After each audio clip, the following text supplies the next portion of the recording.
If podcast doesn't sing in you, then nothing sings in you. And if nothing sings in you, then you can't make music. Something she told me. Right off the bat, Yeah. 1, great job. Thank you. 2, It's all in the nose. underrated. The most fun voice to do this year It's is so much Old fun. Man Lenny from Old Man Maestro. Lenny. I disagree. What's the most fun voice to do this year? It's Julianne Moore in May, December. That's also fun. There's some good voices in Can you there. imagine the skit that Billy Crystal would do with those two voices? Oh my God, I'm salivating. Maybe Kimmel can just like tag him in for 10 minutes. Like they can do like a wrestling ring and Billy's on the sidelines and then Kimmel's like, hey, you want in? Kimmel just needs to start cutting himself into the movies. Yeah. Yeah, do it. Do the old fat, just rip him off. It's fine. Okay. Great. Obviously, that's a big line from the movie. So great pick. He could be the first great American podcaster.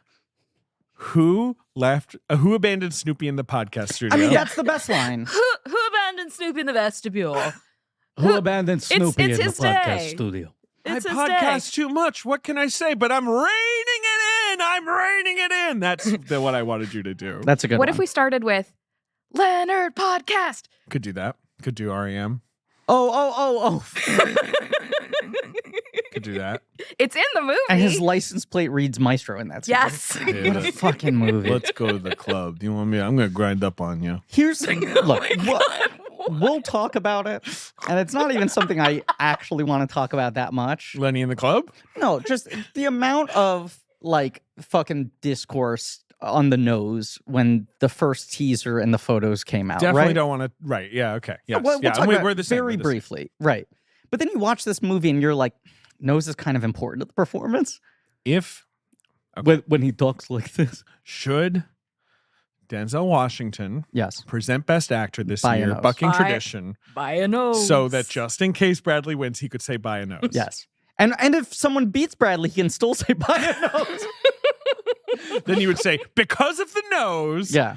Cillian Murphy and Oppenheimer. I so badly wanted Julianne Moore to win that year for Far From Heaven Yes, me that too. when Denzel said the By a a nose. nose thing, which everyone else took as like a fun joke between former co-stars, I was like, he's admitting that Julianne came very close. That is Denzel Aw. admitting that she came close, and that makes me It's feel a little printed better. on the card. My mom was like, what the fuck are you talking? They don't give him the stats. What if they did, though? I, Denzel, decree that only by a nose Nicole Kidman wins Best Actress. So who will be presenting? Let's see. Although I feel like they have been abandoning. Last year, That didn't they do format. team-ups where it was... Fuck that. Let's say they do classic. Okay. Then it would be Michelle Yeoh presenting Best Actor. Right. Because next last year it This was whatchamacallit? It was Chastain and Halle Berry Correct. together. Oh, right, because they had to Because get they around the couldn't Will get- they Smith couldn't get Will. thing. Right. Right. And they So did both they categories. just shook it all right? up. right. Yes, right. But That's why they did that. It would Okay. be Brendan Fraser, Best Actress, Michelle Yeoh, Best Actor, Ke-Huy Quan, and Jamie Lee Curtis. That might be nice Yes. doing all the categories, but who knows? I hope Brendan Fraser gets on stage and just tells everyone to shut up. He doesn't actually get on stage. He's just somehow on stage behind a desk. Just bellowing. Shut up! He had the girth.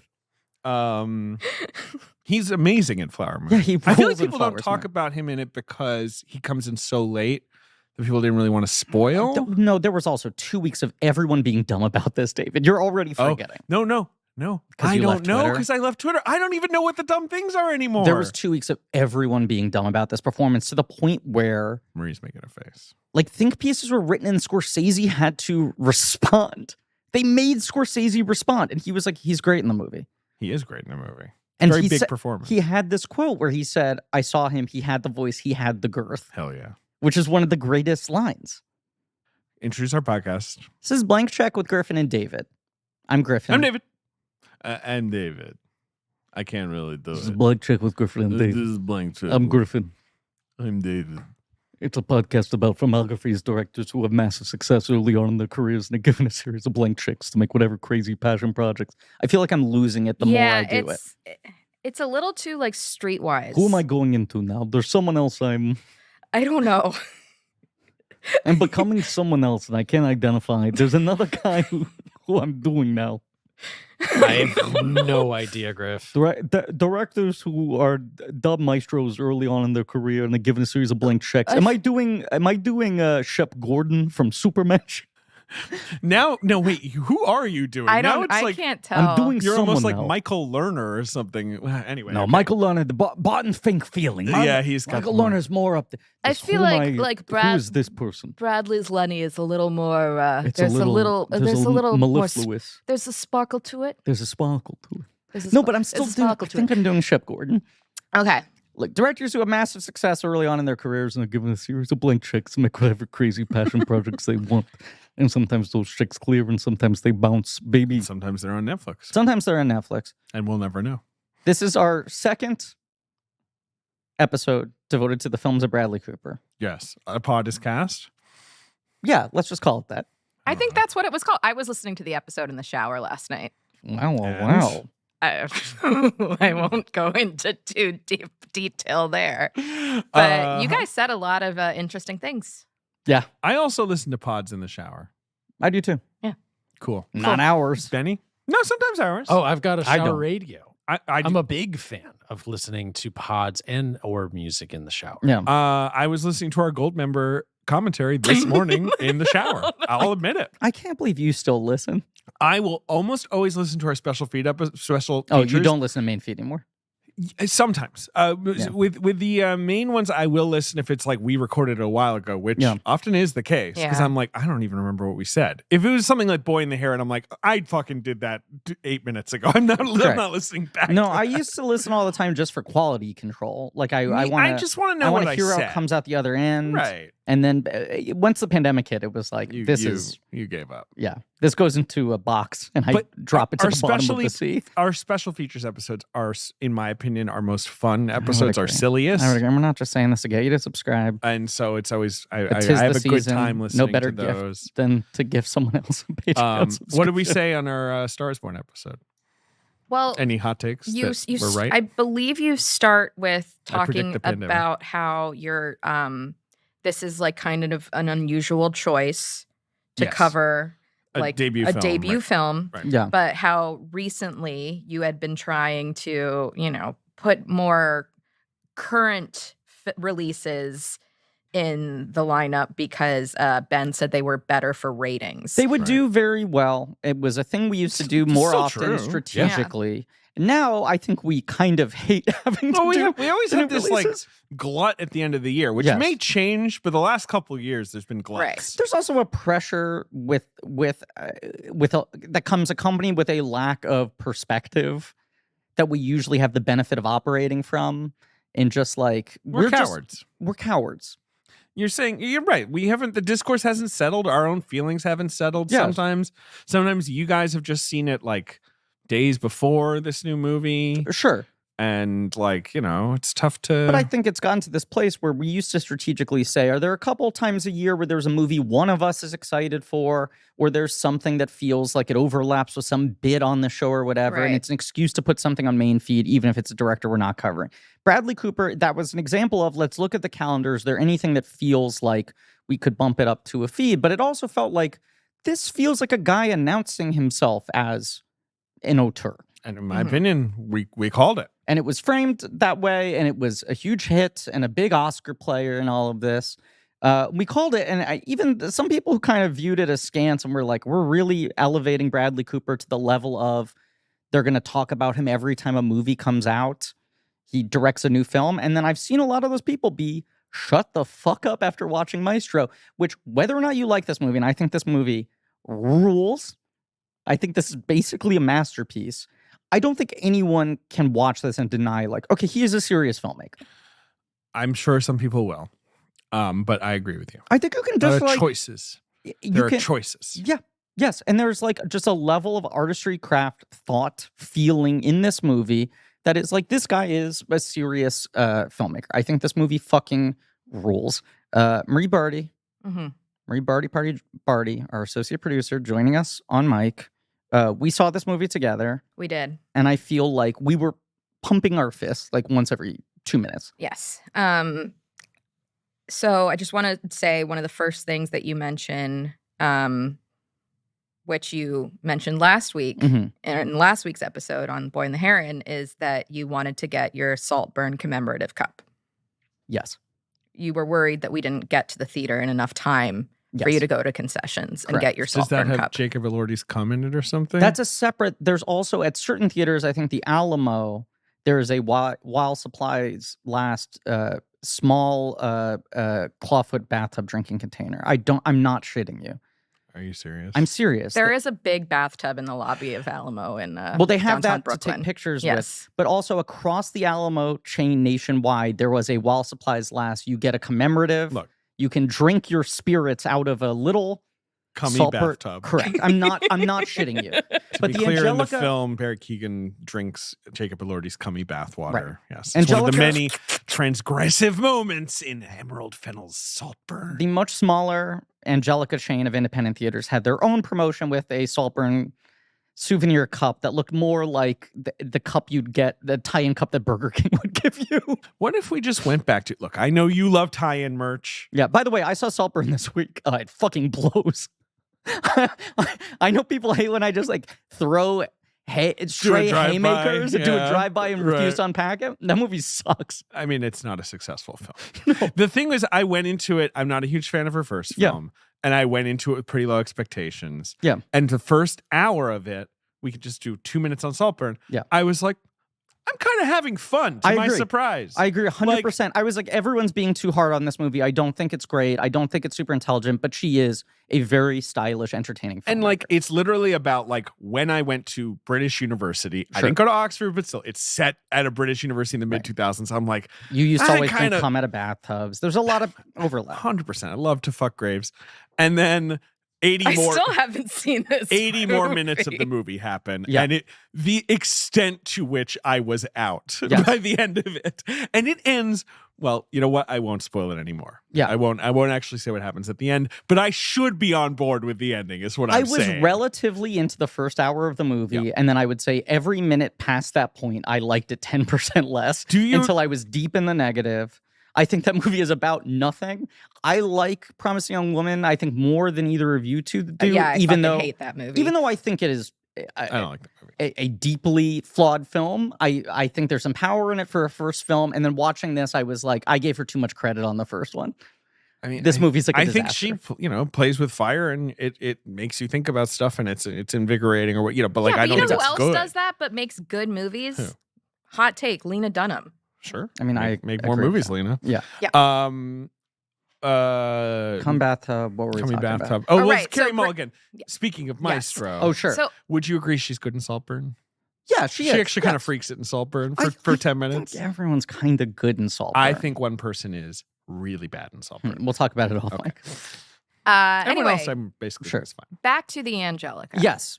Saltburn promotional cup. So you're souvenir. You're underground in the Angelica Theater Street. We are sitting in like the second row, which is a good place to be at Angelica. The further back you're going at the Angelica, the more trouble you're giving. There's no rake. No. Every person who goes to the Angelica is 105 years old. Yeah. You have to sit close. The screens are small there.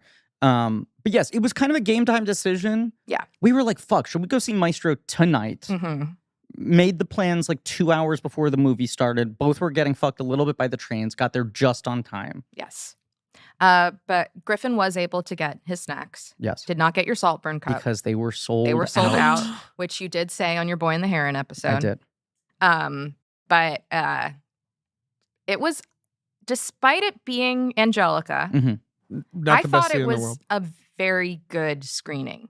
We had an applause break in the middle of the film when he finishes conducting the Mahler. Yeah. And it seemed like the entire special effects team was at our screening. They kept on applauding the special effects credits. Yeah. So we were like, yeah, cool. Yeah. So maybe a family member was there. It really felt we were at like a hometown But screening. it was like a Tuesday 7:30 or something. Sure. But still early in its limited release. Yeah. It was right after, like the Tuesday after its first weekend. Yeah. Awesome. Yeah. And it was a corker. There was real energy in that place. And spontaneous applause break in a way that felt like, I don't know, like how often audiences applauded things in No, the no, sort no, of like, no. At a random just Tuesday screening, like you said, that's pretty unusual. there's the sort of like opening night Cap catches the hammer endgame shit, right? Right. That was, yeah. But then that I was like awesome. think about like when have I seen that kind of applause break? And it's like after, and I'm telling you, I'm not going when I saw Dreamgirls, where people Sure. were just kind of like involuntarily like, I know she's not here, but what I just saw on screen, and it's so much wilder because you're just watching Bradley Cooper conduct. I know. It's not even like he's singing, but it's such a physical moment. And the actual performance is so triumphant. Hearing the music. And he did voice all the violins. He did. He one at a time, he dubbed himself in over. Yeah. Yes. Have you can watch the real performance? Mhm. Have you watched it?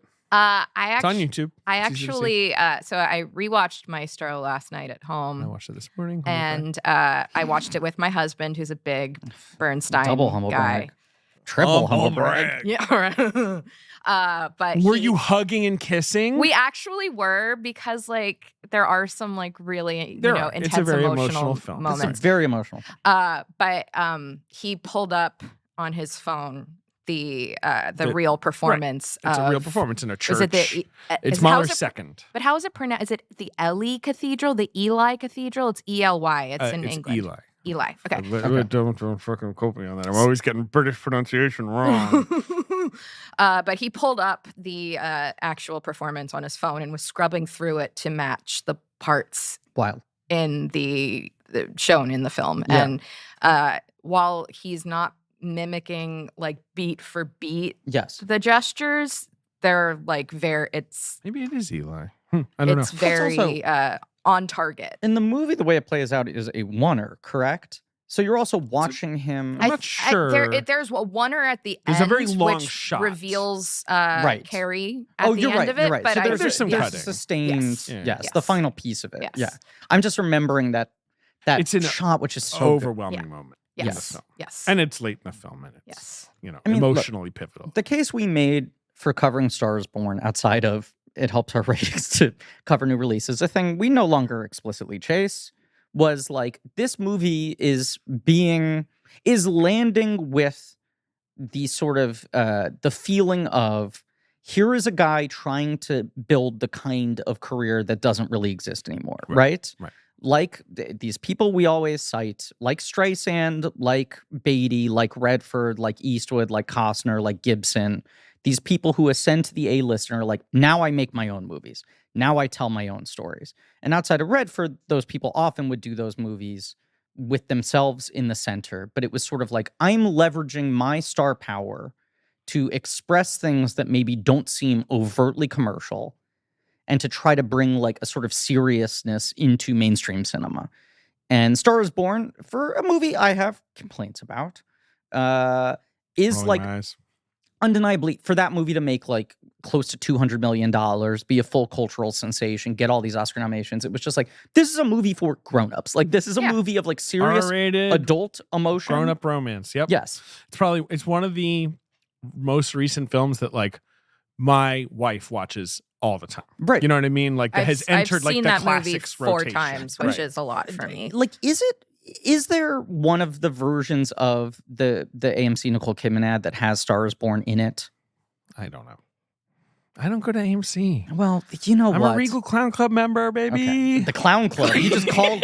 That is, I will. I'm called yourself drafting. out. No, I will. I'm drafting from, and I will shout them out. Fran Oh, sure. Hoffner and Bobby Finger and various other friends of mine are in a group text called Regal Clown Club. Okay. Club where they arrange seeing Regal movies. Clown Cub. Now you're. All right. Well, I messed that part up. Yeah. I am not in the group text. For though. sure. I do think about the AMC Nicole Kidman ad having its own kind of canon Mm-hmm. of like this movie, that ad, and there are a couple versions of them. They've updated them a couple times.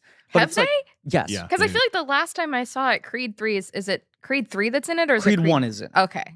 They've updated a couple times, and there are also longer and shorter cuts of There's it. a 15 and a 30, Right. along with the 60. I feel like one of them has Star is Born in it, but there's this canon that I always find really fascinating of them having to be like, we need to pick movies that aren't film history, that are within the last 4 years to make movie going still feel relevant. but they- they have another one coming, you know. But they've said this for like 18 months. Well, we're waiting. Billy Ray, a year ago, said they filmed this thing, and it still hasn't been seen. But that's an entirely different script. Yeah, no, it's going to be a brand new thing. Right. We'll see. They're like, we hope it lives up to the expectation. And I won't obviously- say anything else. What if we just start sneaking into like AMC projection booths and just putting Ben's things? We've seen AMC movies and we've seen BC porches. And what if we told you that next year the two will collide? Nicole's going to be wearing the buried jeans. She will, yes. But I can't say more. Sure. But there's this canon of they're trying to like put movies on screen where it's like, what are movies that are classy enough that Nicole Kidman would go see them, but also have to have been actual blockbuster hits and maybe critically respected and make it feel like the cinema is still alive. And I feel like it's like Star is Born and Spider-Verse and Creed are like the things they're pulling from, where it's like, this is kind of like old school. Wait, sorry, can I just do some breaking news? Yes, please. They're doing variety directors on directors. Sure. Okay. Bradley Cooper. Who is Bradley Cooper going to be talking to? I want to hear your guesses. Is it someone else who's in the race or just? No. Okay. I'm going to say it is Todd Phillips. No. He did the DJ podcast with them, yes, right? Yes. Well, they're best This friends. is someone who I did not know they had a prior relationship. Jason Bateman. Did not know they had a prior relationship. Or what- Didn't what? know they had a prior relationship, but they did. Who is? I don't know. Spike Lee. Oh, they do. Well, there's this big viral clip that you may or may not have seen where they were on, I guess, 2018, the Mhm. year of Star is Born. Mhm. Spike Lee is also nominated for Black Klansman. Mhm. And they did the DJ podcast, does like the big 3-hour, all 5 nominees up on stage being asked the same questions, right? Mhm. And Bradley tells Spike, I read for you once. I think it's probably for 25th Hour or like, early in Bradley's career. And Spike is like, what?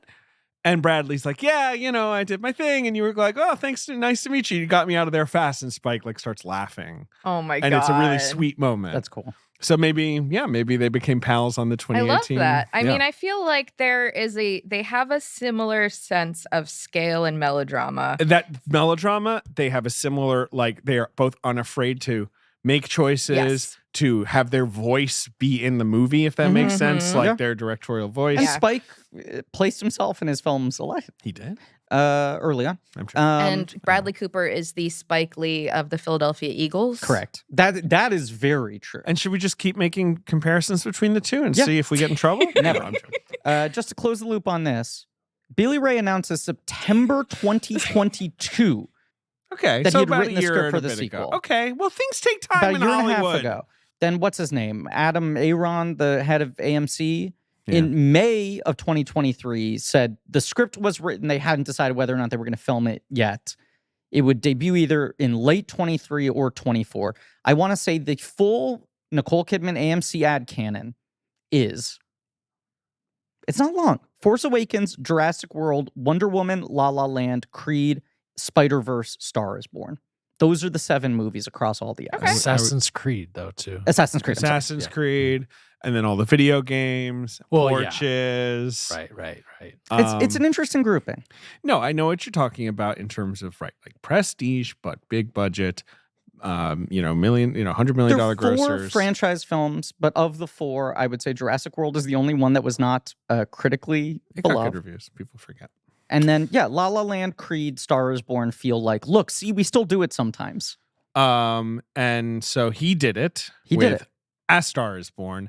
Another reason we did that episode is I saw that movie at TIFF and was like, oh my God, I'm Yeah, in you love with loved this thing. We have to do an episode. And then you saw the movie and you were like, I didn't like it that much. I thought, I'm sorry, Griffin. You're so rarely wrong about look, things. I will and rewatch it. You haven't rewatched it since? I maybe rewatched it that year. There are things in I think are phenomenal. Gotta rewatch it. I'm I simulating. gotta take another look at that movie. Now, since A Star is Born, I'll say I'd be more interested in rewatching it now that I've watched the Streisand Star is Born as well. right. Spoiler alert. Since A Star is Born, Mhm. Bradley had a small part in The Mule, which he honestly fucking crushes it in. Mm. Yes. Isn't the same year as Star Same is year Born? as Star is Born. Yep. Uh, That's a favor to old Clint. but it's kind of, they have that really great scene in the diner. Of course. I really like. But also, he probably shot all that into Knowing Clint. No probably required for that Yeah, one. He's great. He's great in The Mule. Great in The Mule. Yeah. And hell, Mule made money. Yeah. And he basically, post Star is Born They says, drove that mule to 100 mil. What? Post Star is Born, he kind of announces, I think I'm basically only going to act in my own projects now. But then that turns out not to be Wrong. true. Why? Why? You tell me. Well, Licorice Pizza. All right, look, excuse me. All right, in 2019, yes. he was in the most financially successful film ever made, Avengers Endgame, voicing Rocket the Raccoon. Right. Which, can we just, for half a second here, talk about how smartly he wove between the traffic cones on that, where it's like, so many of our best actors are caught in these big franchises that take them away from serious Right, they don't movies, get to years do of their anything lives. else. He gets to play one of the most beloved characters. Everyone knows it's him. He does a great job. He does a great job. But what does that take him? A week? You Yeah. know? And he'll do the press tour, and everyone's like, you got a character that we get to ask you about in interviews and go, oh, your Marvel character, tell us this. He's not fucking tied up forever. And he's still collecting that And paycheck, I was about to say, baby. plus a big old wheel of cheese shows up in his house every year. It's also very clear he loves Rocket when he does Yeah, interviews. he cares about that character. and His the performance is good. great. It shows. He's really good in those movies. Yes. He also produced Joker. That's another wheel of cheese. Well, he's got his shingle with Todd Phillips. Who Exactly. Did Phillips end up getting an EP credit on this? No. No, I it's was produced waiting- by Martin Scorsese. And single And title. Steven Spielberg. Spielberg. That's why I was waiting to see all three Oscar-nominated directors, Yeah. Spielberg, Scorsese, and Phillips, in the end credits. But Phillips did not produce this one, right? I don't think so. No. Did produce Star is Born. Or at least executive produced Yeah. or something. I don't know. They had their shingle together. Todd Phillips did produce Star Thank you. is Born. I Thank couldn't you. remember if it was produced or executive produced. Well, I It's remember. one of those. 2021, Mhm. he performs in two movies Yes. that he did not direct. Well, Paul Thomas Anderson's Licorice Pizza and Guillermo del Toro's Nightmare Alley. Oh, I setting forgot this about up. Nightmare I'm Alley. setting this up. And I think he's miscast in Nightmare Alley. I he's agree. a little miscast. His dick I- ain't miscast. But he is Agreed. fabulous His in dick ain't Licorice miscast. Pizza. He's phenomenal. I think He's a- I gave you him did. Best Supporting Actor that year. You did, and he was unfairly snubbed of an Oscar in my Yeah. Yes. opinion, I or at agree. least a nom. Yes. Should have gotten the nom. I think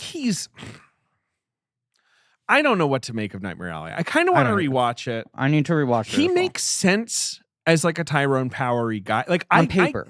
right? And I think like he's going for it in that movie, and it's not like an embarrassing performance in the slightest. The ending basically works for me because I the think ending of that ending's movie incredible. is awesome. I think that's one of his best moments as an actor. But I do kind of remember feeling like Bradley was good. He was fine. Like didn't I found myself a little confused by some of his choices, but I think it was his actors on actors that year, which he did with Mahershala, Sure. who he worked with a couple times at least. He worked with, I know, on Place Beyond the Pines and maybe something else I'm forgetting. But he was saying, post Star is Born, I go, great. Like my stardom is a thing I want to leverage for my movies I want to direct. I'm not going to farm myself out to other films in the same way. And then he said Licorice Pizza was both COVID lockup. I'm antsy as hell. Right. That movie comes together. Small role. Right. And it's Yeah. just like, and it's PTA. I can't turn this down. Right. Right. And then he And said, also, he had worked with John Peters to some extent, and so he Yeah, had, absolutely. had an angle on the Yeah. guy. no, absolutely. But he was like, this is the kind of thing I would do, is like a small part for a great director just to be on their set for a couple days and watch how they work. And he was like, Nightmare Alley was the type of thing I was like, I'm not doing this anymore unless I'm directing it. But DiCaprio was the first choice. He Was close to doing it. Yep. Bows out. probably makes more sense for it. I think DiCaprio would have been better in that. And I like Bradley better as an actor overall. I don't know how. I think both of them are too old. I suppose so.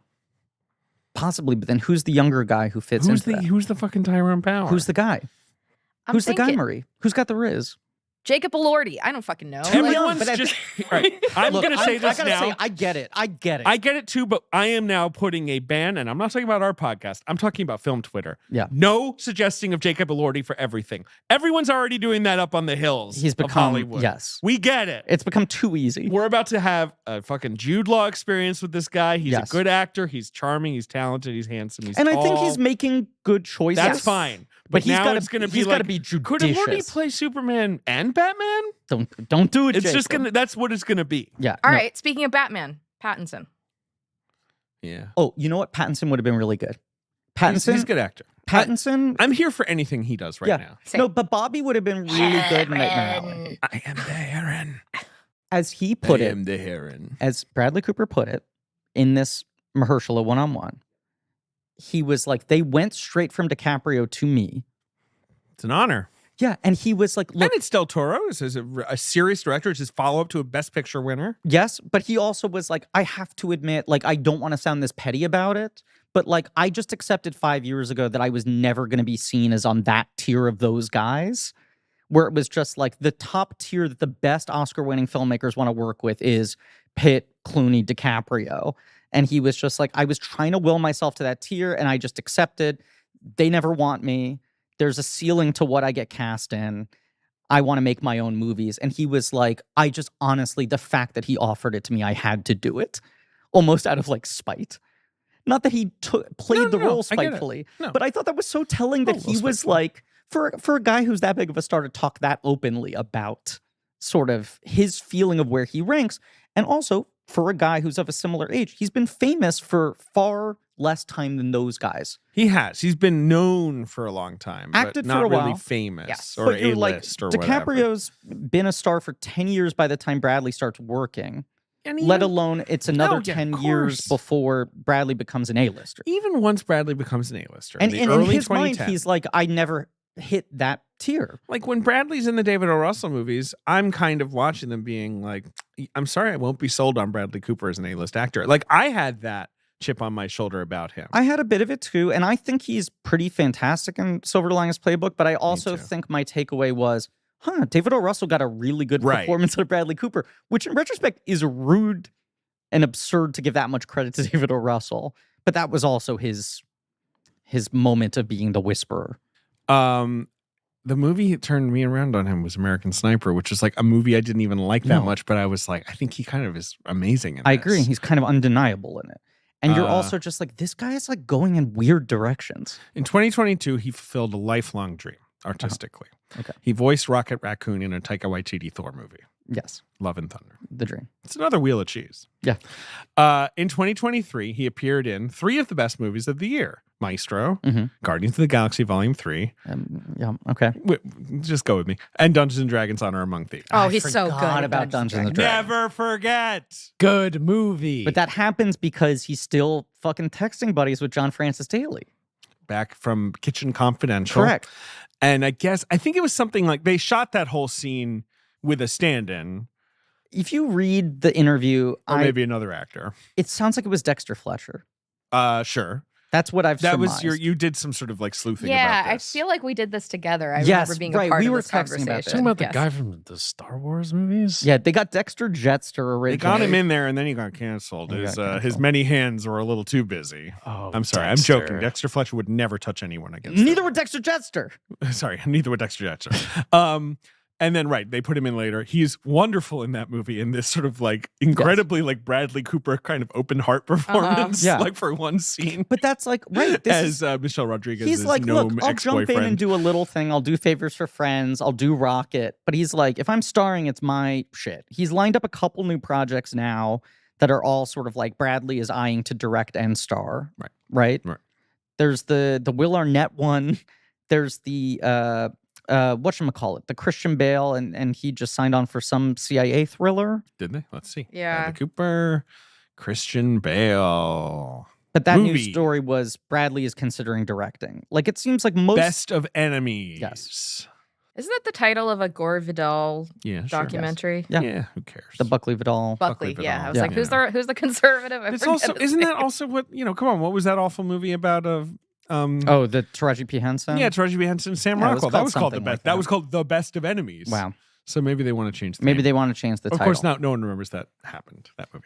I don't remember that happened. There's been a Maestro project floating around for a long time. Yes, you mentioned this on the Star is Born episode where you Yes. say that it was going to be a Cary Fukunaga, Jake Gyllenhaal No, collaboration. that's A the rival other project. Oh. There are 2 Bernstein projects. Like 10 years ago, Oh, boy. if not more, it came out as one of the things Spielberg was considering. Right. Yes. Because now he's finally slowed down, but it always used to be Spielberg would put 6 movies on his plate per year and then say which one's ready to go, I'll jump into it. And it was originally announced that he was considering doing a Maestro film, this basic version of the movie, although I think Bradley turned to its own thing, with Zachary Quinto. That was the original story, Okay. that's what he was considering. Well, so Scorsese was then all right. So okay, so in 2010, no, Quinto. Wait, okay, Quinto and was- Spielberg were. no, Quinto was going to play George Gershwin. For I am Spielberg. so sorry. Yes, I knew. Right, because that was a 2010. God, when Spielberg, remember this, was going to remake Harvey. Yes. Thank God he was going to do it with Hanks. Yes, that would have been Right. so and bad. he was going to do George Gershwin right off of Star Trek with Quinto. Yes, Quinto was hot stuff. Yes.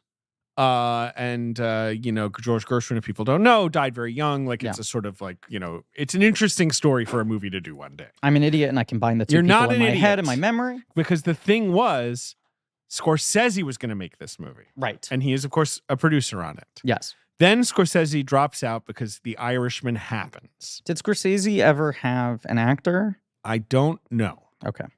I don't know. I Yeah. can probably try and find out. But then Spielberg, all right, Wikipedia is not being helpful on this anyway.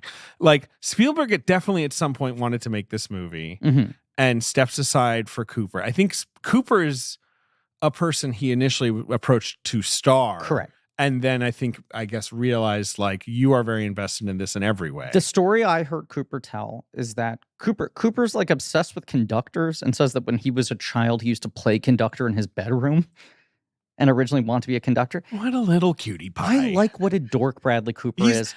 Me too. And when he talks about projects, he's like, you're not going to believe me, but this thing that this movie's about is my number one interest in the world. And you're always like, oh, come on, get off it. And then he goes so hard on it that you're like, you're actually a little too into this. Right. But he knows that Spielberg has this Maestro project. He wants to play Leonard Bernstein. He talks about how badly he wants to play this role. He screens Star is Born for Right. He Spielberg. shows him Spielberg. This He is shows some him months Star Wars. before the movie comes out or even plays festivals to try to show Spielberg, look, here's a little acting sample reel to show you. And he says at the shallow scene, which is the big scene of the movie, obviously, Spielberg gets up from his chair and he's like, oh my God, he fucking hates the movie. And he's going to the bathroom during my big scene. Right. And Spielberg walks over to him in the screening room and leans into his ear and says, you're directing this fucking movie. All right. As Bradley tells it, which is a cool ass story. Yeah, That Spielberg watching Star is Born was like, you know what? You're not starring in my movie. You're making it. Hands it over to him. David? Yes. Ugh. What's the matter? Ugh. Did you just eat something? No, it just tells me to say that here in the copy. Look, it's that time of the year again. That one time of year where your sponsors write ugh in the copy. Classic Christmas movies, televised Thanksgiving parades, heartwarming holiday rom-coms. Anyone else sick of it? Ugh. We're I'm feeling- sick of this. I am not gonna take it anymore. Look, I know I am. this holiday season, Griffin, which is what you're referring to, that time of year, The worst time of year. I've decided to give myself a gift. What? The gift of ExpressVPN. You're not gonna believe this. I have decided to give myself the same gift. Yes. You know why?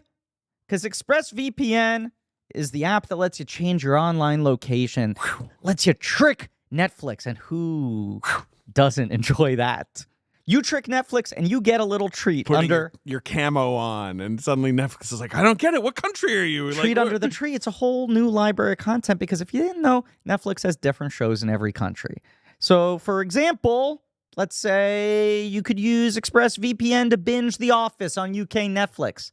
That's something you can do in the States. No, you can't. No. Maybe you want to watch Christmas specials. Sure. As much as the copy started out by saying we all hate that. Taskmaster. Taskmaster, certainly you've been trying to get me to watch for a very long time. It's all God, on you'd UK love it. Netflix. But Something. I love One of those. the Rankin Bass specials. Okay. Are they not available? Well, they're spread out. Sometimes this one's missing from here and some of them's over here and whatever. I'm trying to maybe be a little more of a completist and fill some of the gaps of the ones I haven't watched before. That's why I like using ExpressVPN. It's so simple to do, David. I just fire up the ExpressVPN app on my computer or TV or phone, Anything. tablet. It works on Ugh. everything. It's easy. Oh, sorry. That was from earlier in the copy. It truly is a one-button process. You go, boop. You drop down from the menu, you go, Yep. where do I want to be? And Change you it just to go, a different country. You refresh Netflix or whatever you're using. That's it. You can choose from over 100 different countries. You can go through all their Netflix libraries, Disney Plus, BBC iPlayer, YouTube. You name it. Disney Plus, Hulu, old news. Star. Jump over the pond. It's called across Star the pond. over Disney there. Plus Star is what they have. Other VPNs in the past are super slow. Yes. I've tried some of these things, but ExpressVPN so fast, never any buffering, never any lag. All shows stream in HD quality. So, And look, I'm just going to say it. I'm going to say it. I say it every time they have us on as a sponsor. If you're someone who listens to the show, you like to watch along, sometimes it irks you. Oh, this thing had been on Netflix for the last 4 months. Now I want to watch it because they're covering it on the show, and it's gone. I go over, I search through Australian Netflix, Irish Netflix, British Netflix, and sometimes that movie that had disappeared happens to be in one of those other places. It's a very helpful tool for our listeners. if you're sick of all the cheesy shows on Netflix this holiday season, gift yourself brand new library of content. Go to expressvpn.com/check right now, and you can get an extra 3 months of ExpressVPN for free. That's expressvpn.com/check. expressvpn.com/check to learn more. Ugh. Apparently, like, Cooper is the one who says to Spielberg, like, I want to do it like a portrait of a marriage. Like, I Right. don't just want to do a traditional biopic, blah, blah, blah. He, I guess, has more of an angle. Spielberg basically drops Maestro to do West Side Story. Right. Like, in your metaphor, like, he had the 6 things on his plate. This was one of them. Eventually, he picks the Well, steak. it's funny free, that they're you know, like, this do I West Side want to Story. make the movie about Bernstein or do I want to make a movie of Bernstein's work? Right. I said right a bunch of times. Right. There is, Right. yes, there is a competing project, however, Mhm. Marie, which was Cary Fukunaga, I believe, was the final director attached to Yes. it, which is Jake Gyllenhaal, who Mhm. is Jewish, Who is? unlike Bradley Cooper. And it was called The American, Mm-hmm. and it basically lost out on like the rights to Leonard Bernstein, if that makes sense. They Yeah. picked Well, it The seems Spielberg like project. the Bernstein kids were very involved Right.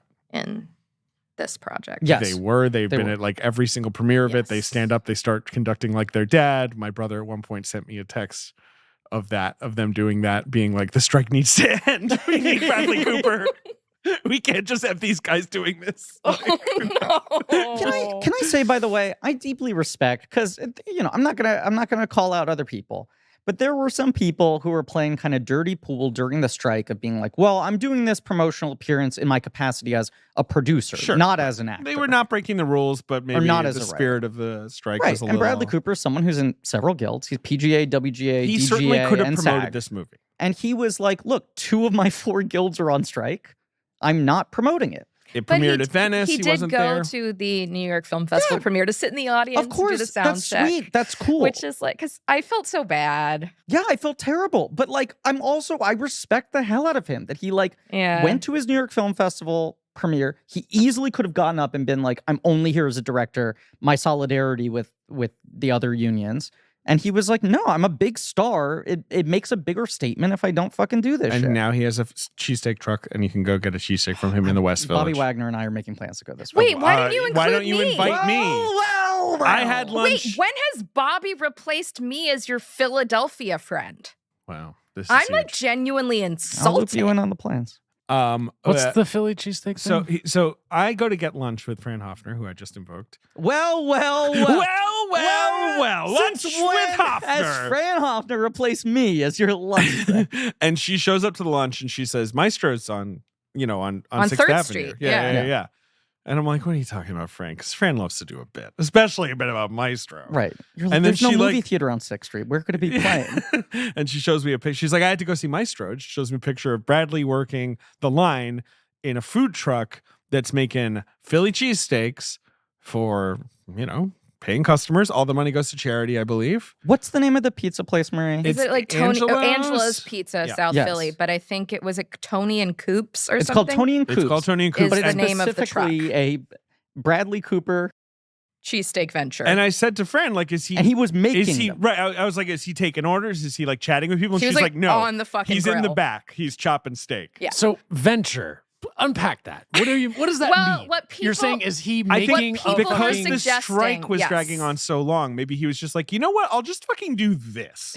Like if I can't like he's do anything else, becoming a restaurateur. is He's what just we're trying to saying? think of He's ways satisfying another Philly to dream. get himself out there Uh-huh. as promotional stunts that would not be considered breaking But this the is strike. the other. This is like there's that part of it. There's that part of it, which now the strike is over and he can do whatever he wants. There's some question of some savviness of like you need ways to keep your name and your face in Right. the public that associates you with the movie that's out at the same time without directly promoting the other movie. So what's another venture you can do? But this dork part of Bradley Cooper, 15 years ago, he does the fucking Kitchen Confidential TV show for Fox. Right. He plays Anthony Bourdain, and he's like, well, I'm actually going to learn how to cook very Right. And then seriously. he did Burnt. And he does. He becomes a really, really good cook.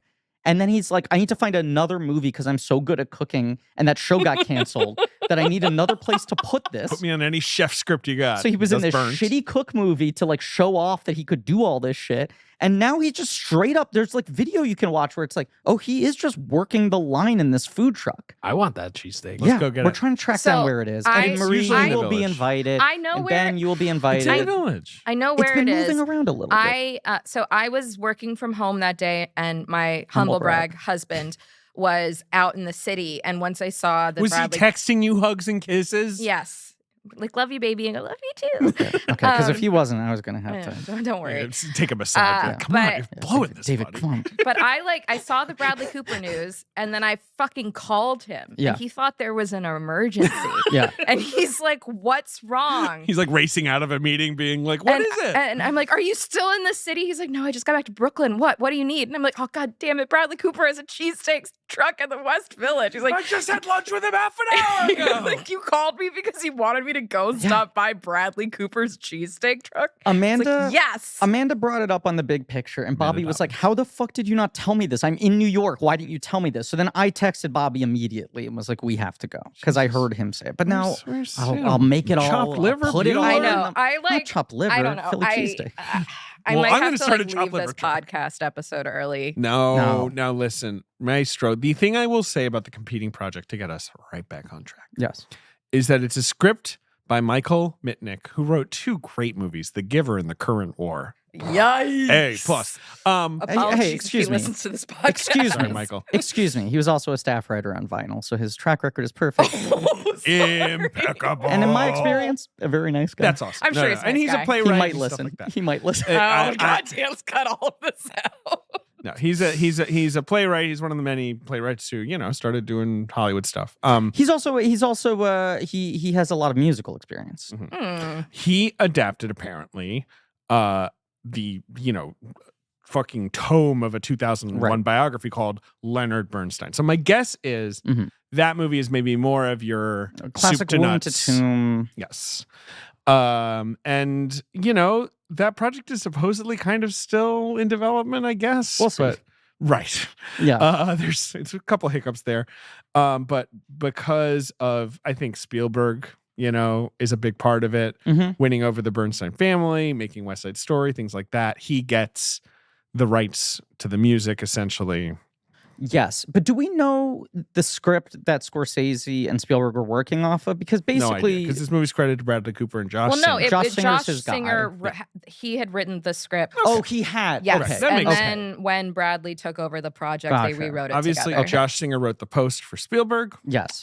He with Liz Hannah, he wrote The First Man screenplay. Spotlight won an Oscar. He wrote Spotlight, but First Man is like, especially, it's like that's him taking another Sure. head-sized biography of Neil Armstrong and turning it into something else. Yes. So then Bradley puts on a bunch of makeup. Well, he gets in the Let's say the other thing guy. that happens. What's the other thing that happened? This film is set up at Paramount, Yes. and then whatever it was 18 months ago, they announced Paramount is selling this to Netflix. And you and I text each other irate. Like, what the fuck is Paramount doing? Right. This was also coming in a run of They're a Paramount frustrating like studio. fire selling off a bunch of projects where it's like, why are they giving up Beverly Hills Cop to Netflix? Right. And it felt off of Star is Born, the rare sort of crossover serious movie where you're like, if you got Bradley Cooper, why wouldn't you bet on this guy? Right. How expensive could this movie be? I will say, now having seen Maestro, and I think this is to the credit of Maestro as a movie, I can understand why Paramount was terrified at the notion of Too doing this. weird. Because he essentially. wanted to do a very abstract, expressionistic version of this story. I give Netflix all the credit in the world for letting him make this movie this way. Sure. And I'm just like very happy that it exists Me too. and feels like it was supported. Yeah, it was also kind of a big deal for Netflix and Spielberg to be in business together because Spielberg had been very openly critical of them. Mhm. And there's much to criticize with Netflix, but yes, they obviously do get behind some weird auteur movies every year. Yeah, and it feels like this is perhaps one of the last huge. You say We'll that. see. We say it every year, though. I know. And we say it in my sort of film critic community of like, right, is this the end of Netflix's kind of like Oscar strategy? It just felt like when Coda won Best Picture, they went like, you know what? This is no longer our priority. Forget it. We're not knocking on that door anymore. But I do think it's just going to be like a couple at least movies a year that they're still positioning for awards that are like this. I don't know. They're two But big it movies might this be year. more- Obviously, this and May December. But May they December- have Naiad. They have Rustin. May December, they're acquired. And I think that might be more what they do going forward. Maybe. We'll see. Who knows? The film is made. It stars Bradley Cooper and Carey Mulligan. Mm-hmm. That's really it, right? I mean, everyone else in this is supporting to minor. Like this Sarah is Silverman, a two-hander. Maya Hawke, Matt Bomer. yeah, Michael know. Urie, Gideon Glick. I mean, it's got great Mainline actors in it. Zone, Absolutely. Gideon Glick. Yeah.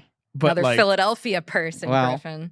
I love Gideon Glick. He's a great invited actor. to the cheesesteak run, along with Marie and Ben and David, my best friends, Bobby, Marie, A Ben, mob of David. people swamped Bradley Gideon Glick. Cooper's cheesesteak truck yesterday. Griffin Newman said everyone kept inviting themselves.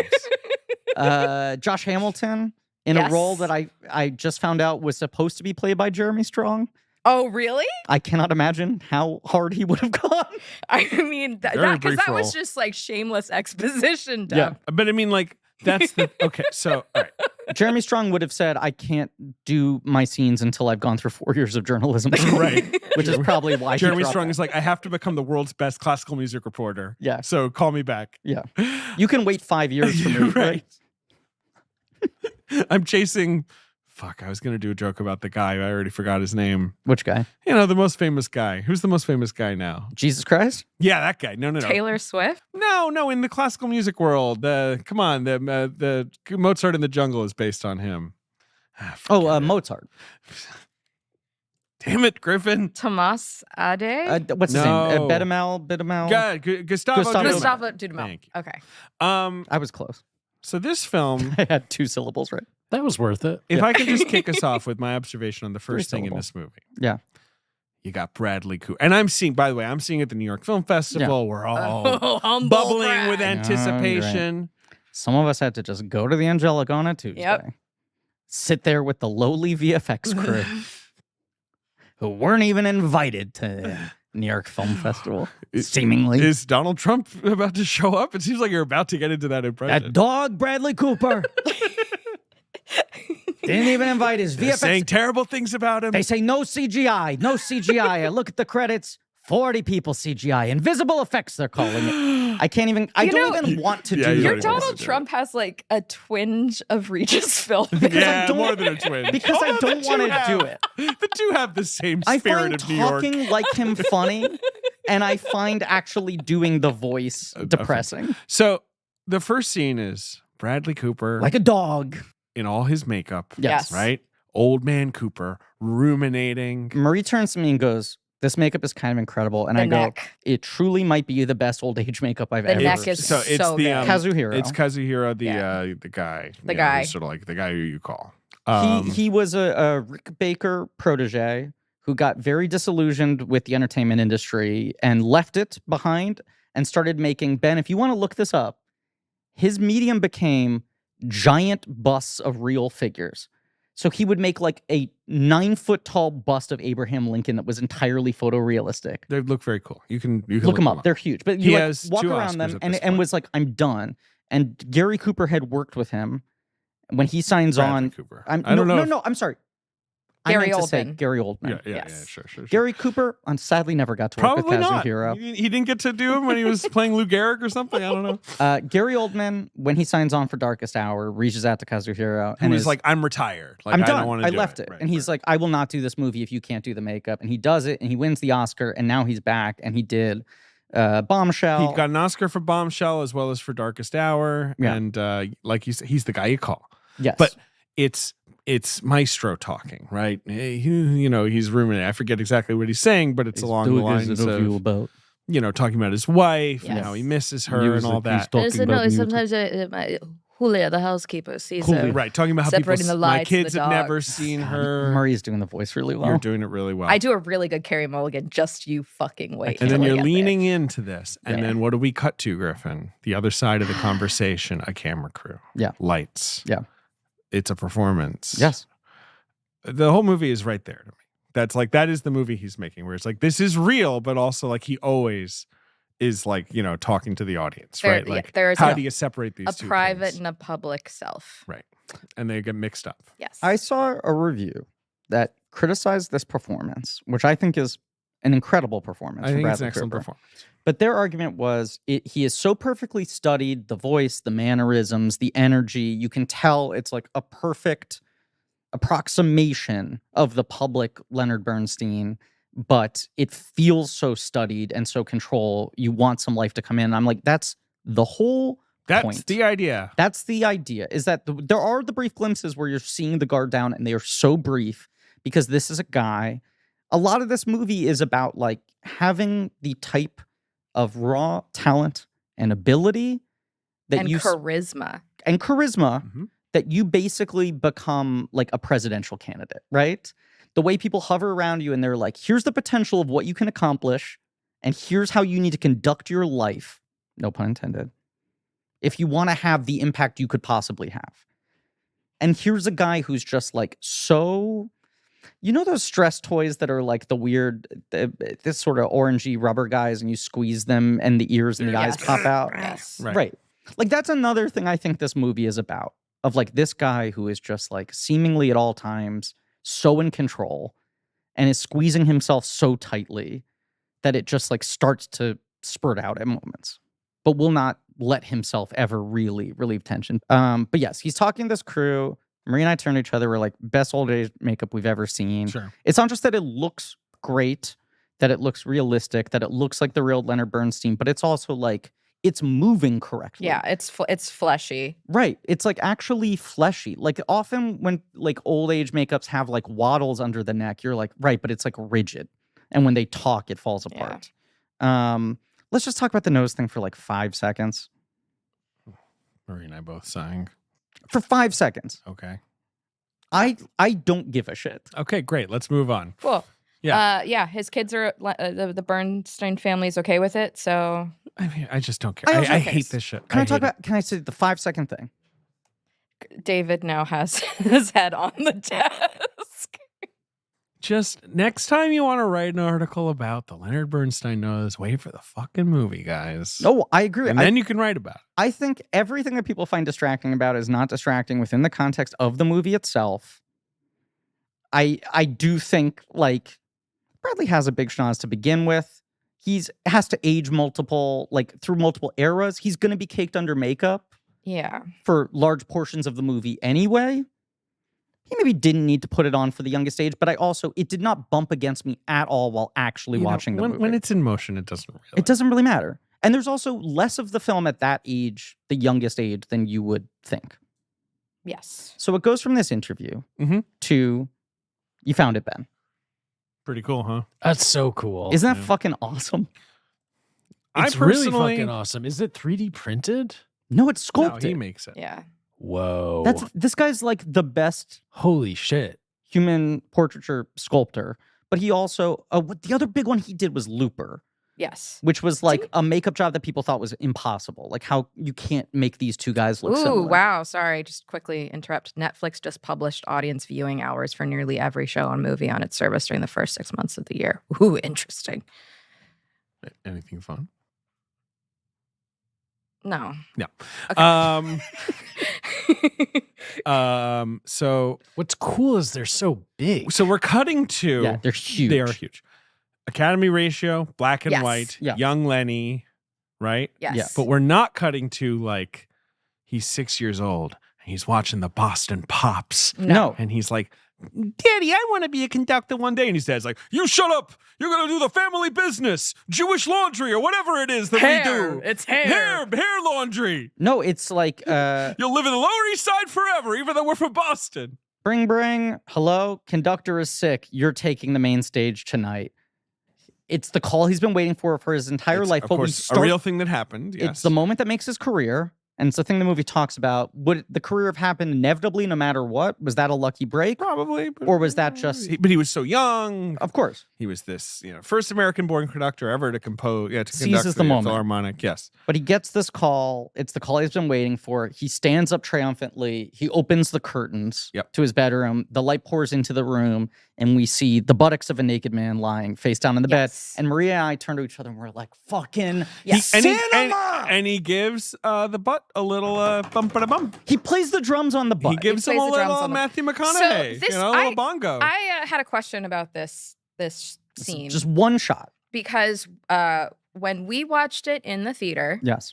I remember being really struck by how high contrast Yes. the blacks were. Yeah. Like you could barely see that there was another person in the bed until the end of the That sequence. is exactly what I like about it. You're and kind of it felt like surprised a at the reveal. reveal. Yes. But when I watched it at home On a DVD screen. on a DVD screener, it did not look as good. Okay. And so I don't know how it's going to look Well, you under gotta- Netflix well, compression. you need the HD though. You got to get that The 4K deep- Netflix. the deep blacks, Yeah, the maybe you HDR. get the deep black. But obviously, look, Bradley Cooper's going to be the first one to tell you, like, I'd prefer you see this in a big theater with Of really course. loud Yeah. sound. Like, he loves but he runs out of the butt it's- playing. Well, first of all, it's just it's a trick of cinematic language that I always love, which is you stay on the same shot and you realize the shot is something different than what you think it is. Right.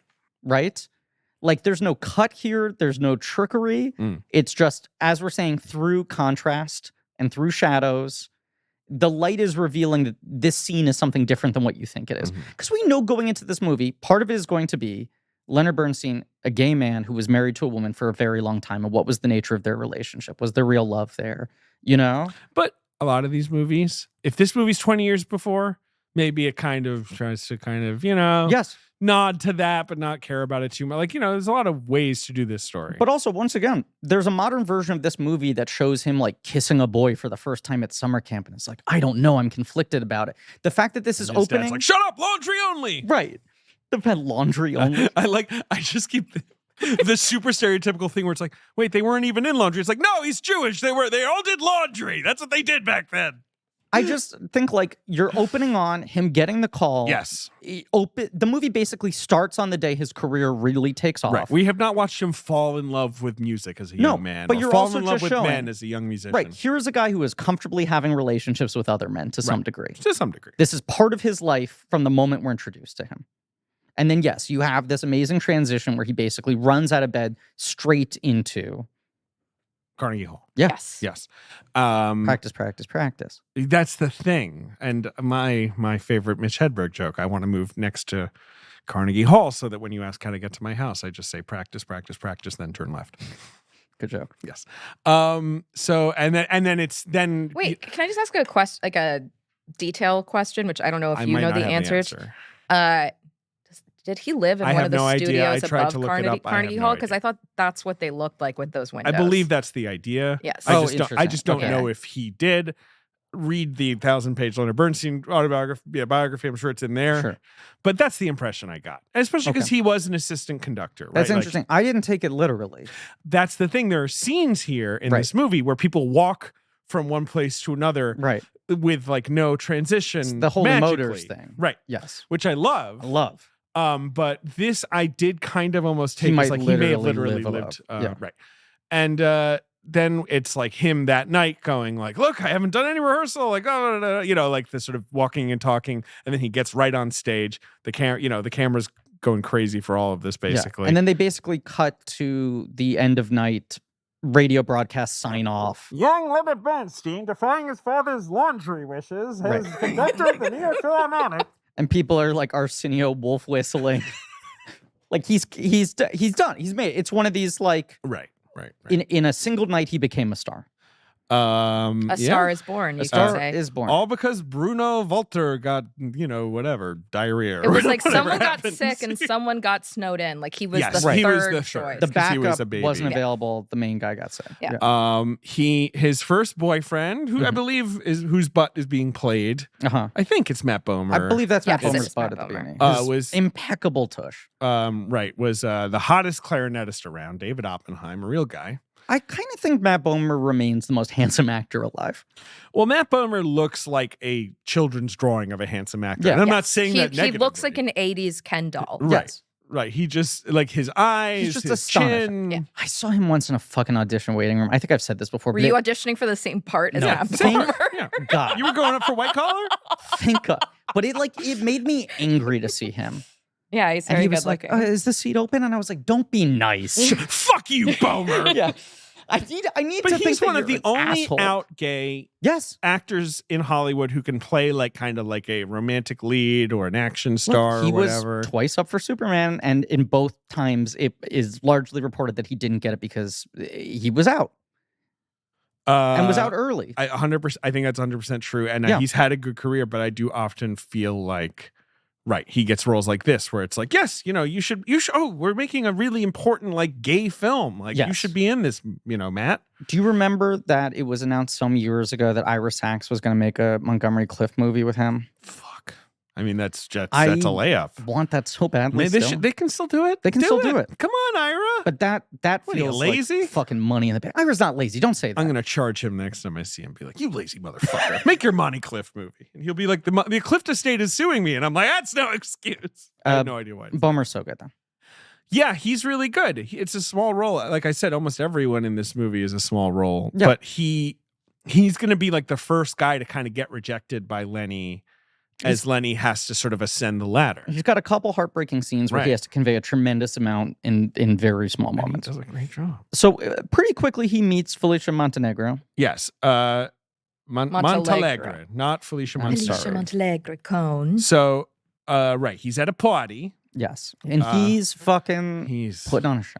He's got has a great introduction where we hammering see it up is on the it piano. Adolf and Betty are Yes. singing their show tunes, Yes. and she's Carrie Mulligan gets introduced to His them sister by is Sarah Silverman, Sarah Silverman, who his introduces sister. him. Yeah, And he goes, "And what about the piano player?"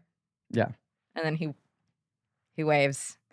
There's like a picture of I guess it was the Hollywood Reporter, maybe directors roundtable, where there was like a joke that was like, it looks like Bradley Cooper like is photoshopped in because Sure. of his posture, where he's just like peeking out from the back. maybe make that a meme. Maybe you make little Lenny peeping out from behind It's other like people. Just the same thing. A Photoshop challenge. But then you have like a really hot flirtation outside the window where they're on a smoke break, right? Where they're yeah. repeating to each other. They're testing each other about Let me the tell you small my talk. theory. Yeah, right. Well, no, right, first it's like you have to recite back to me what I told you about myself. Right. Right? Yeah, Which right. is like a fun way of getting that information backstory out for the audience while also showing a dynamic To rather than me- just hearing them go, and where did you grow up? This movie does a great job shortcutting the Yes. boring Mhm. biopic Yes, material. yes, yes. And yet, yes. I know a lot of people who saw it and were like, I just thought it was like real Oscar bait, boring biopic stuff. What the And I fuck don't. are you talking about? Well, it's my opinion. No, I don't know. I don't really. This movie does not work for some people, and I don't really get it either. I am fine I've with been it not working incredulous for people, but saying this is boring Oscar bait, the usual, is just wrong. That is empirically wrong. What did Lights Camera Jackson think of this movie? I don't want to know. Yes, you do. No, I don't. You do. You've No, been I don't. thinking about it I all haven't. day and night. I haven't. I think he said it was pretentious. He's big into saying things are pretentious this year. Not He just extraordinary. learned that word. He said. Cooper and Mulligan are fine, though Leonard and Felicia are portrayed as egomaniacs. Okay. Sweeping theatrical act one, followed by constant dreariness and chatty chats about feelings with jarring scenes of loud music. Sorry that Maestro had jarringly loud music. Lights. He's complaining about Maestro as if it's Ozfest. Leonard Bernstein playing his. his rebellious movie at top volume for the kids. Final thing he says is a little bit of Tanglewood. He's not even offering that as a note, as a positive or a negative, but maybe was he just like, not enough Tanglewood? I think he likes Tanglewood. He's like in the back. He's like, more Tanglewood. He grew up near Tanglewood. But then they right? cut to the two of them lying on the floor of the bedroom. Yeah. Mid-coital break is basically...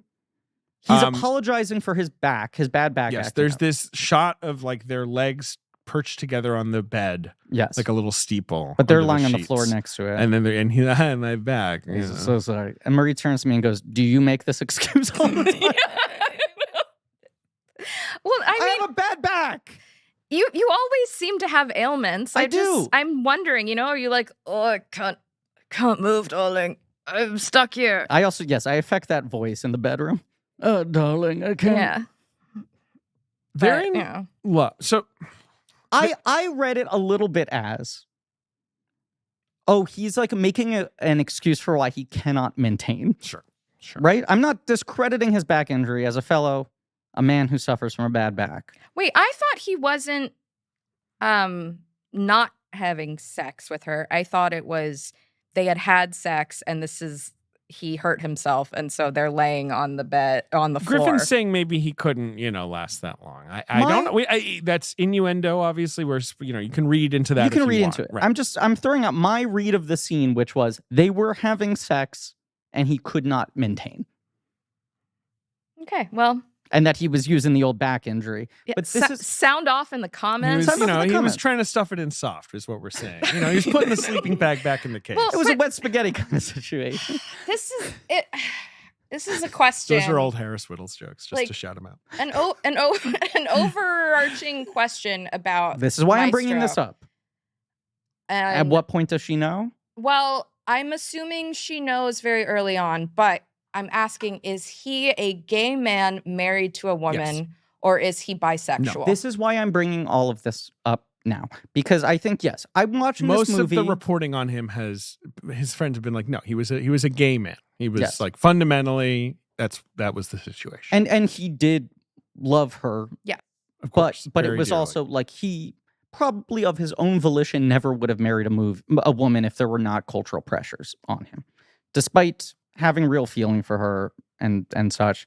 But I'm watching this film once again, still being trained by the kinds of conventional Oscar bait biopics that people are wrongly accusing this movie of being, where I'm like, okay, I'm watching the flirtation period. When is the scene where she catches him with another man? When is the scene where Right. he comes out to her? Does it happen after they get married? Does it happen before they get married? That's part of the arrangement. Like, when does it happen? And it's one of, I think, the most interesting narrative choices of this film is there's a scene that comes about an hour later, where she catches him in the hallway kissing Gideon Glick. Yes. And she's like, not again. Right. And you're like, oh, this whole time. Yeah. There There's has- the scene before then where she's like, I know. Please do carry for me. Well, I have to build up to Yes, it. Sorry. All right. Yes. Take a lap No, around the room, then do But carry. there are a couple hints. Yes. There's the when she tells I forget Sarah Silverman's character's name. Sarah Silverman's character's name, of course, we all know, is Shirley Bernstein. Sarah Shirley. Silverman is trying to set her up with her Well, other she friend. tells Shirley that Yes. she's going to Tanglewood, and Shirley's like, "Oh, my brother never told me that." She went, you're going to watch my brother perform? Right. And she's like, no, he invited me. And then Right. you see Sarah Silverman kind of have the response of She's like, look, my brother likes to tangle wood, but not with you. She doesn't say that. Well, but Yes, then she it's- also tries to set him up with Dick Hart. yes. No, No, Silverman's trying to set her up with then- someone else, then is surprised to hear that she's been spending time with Lenny. Carrie seems kind of hurt that Lenny wouldn't mention to his sister. And there's Right. something in Sarah Silverman's face of like, do I warn this poor girl? Right. And then there's the scene where they go into the theater where she's doing the play. Yes. And they have their flirtation with the scene. Right. But she also sort of says And then the something like- kindly old man comes in. I like the kindly old man. Just shut the door on your way out. but she, a couple times in the movie, says things like, I know exactly who you are. Right. Yes, there's Well, the scene and where then they're walking. They right. also have the imagined version of the On the Well, Town we're gonna pas de talk deux. about that. This is the Which- scene where We're gonna Marie talk turns about to me and just goes, I mean, give him the Oscar. I just said Maestro. I just turned to Yeah. whoever I was sitting next to and I said, Maestro. Marie, just give him the Oscar. Give him the Oscar right now. They won't do it because they're jealous. They are. They're jealous. That's my take. They're jealous. It's exactly what Lenny says when he's talking to his daughter. What does he say? When she's Hey, like, listen, Dad, Maya, are your you dad's a gay? great And he's like, actor. no, they're all jealous of me. Right. Which they were. And he's like, your dad is category fraud. What he did with Training Day is unacceptable. He complains to Maya Hawke about her father's Oscar history. They had equal screen time. Obviously, He might Denzel was be in going to it run and more. lead, but the movie opens and closes with him. I mean, he's the protagonist in the traditional dramatic sense. David, Yes. it's the season for giving. Yep. And I've said, a thing I've said and thought is 'tis better to give than to receive. Sure. Fine. But if you're going to give, why not give more? Great question. I don't know. You tell me. Well, you can Okay. with How? Bombas. We love them. I'll tell you what I mean by more. Yep. More comfort because their socks, underwear, t-shirts, and slippers are made with such absurdly soft materials. You want to keep a few for yourself. Of course, I mean more in that sense. Mm-hmm. The product has extended value, right? Mhm. But more good as well because for every item you purchase, they donate another to someone who needs it. Which is great, Which is especially in great. this time of year. A lot of people in need. Yeah. Mm. Socks, underwear, t-shirts are the 3 most requested clothing items in Yep. homeless shelters. And when you buy yours from Bombas, you're also donating essential items to those who need them. 1 purchased equals 1 donated. As you said, in these tough winter months, it goes a Exactly. long way. It does. And that's why I think Bombas is good. Mhm. I also like their ready-to-go gift boxes, which are filled with high-quality basics your loved ones will enjoy all year long. It's a very solid Christmas present because you don't even need to wrap it. Comes in a nice box. The packaging is nice. Now, JJ Birch, our researcher, texted us recently. Red alert, all caps. Do you remember this? Of course, I bought them. New Bombas just dropped. Forky socks. Yes. It comes in a pack of 4. It's Forky, Mike Wazowski, It's a Forky the and dog Woody, from Up. Carl and Doug, Mike and Sully, and the 4th one I'm forgetting is Wally and Eve. That's right. My daughter has worn all of those. Well, okay. I'm making my way through the set. You don't have to. Your daughter doesn't need to big dog me in her sock project. Well, she doesn't like wearing socks, so I always have to put them on while she's watching TV. Does she like it when Forky is on them? She likes it more. Okay. It's definitely a bonus. Yes. Now, here's the thing I want to say. I've been watching Shark Tank this season, and I often throw in, and they don't put it in their own copy, that Bombas is the most successful company in the history of Shark Tank. But I haven't checked those numbers in a while. I just was coasting off of them previously saying that. And this season, they've done an arc where they've been counting down the most successful companies in Shark Tank history with the updated numbers. Every episode adding 2 companies. And I'm watching these, and I'm gripping my armrest, and I'm going, are they going to reveal that Bombas has slipped down to 2 to 3? My friends, I'm happy to tell you that Bombas is still the #1 most successful company in the history Still of doing Shark well. Tank. That's great. Go to bombas.com/check and use code check for 20% off your first purchase. That's bombas.com/check and use code check and check out bombas.com/check. Code check. #1 most successful company in the history of Shark Tank.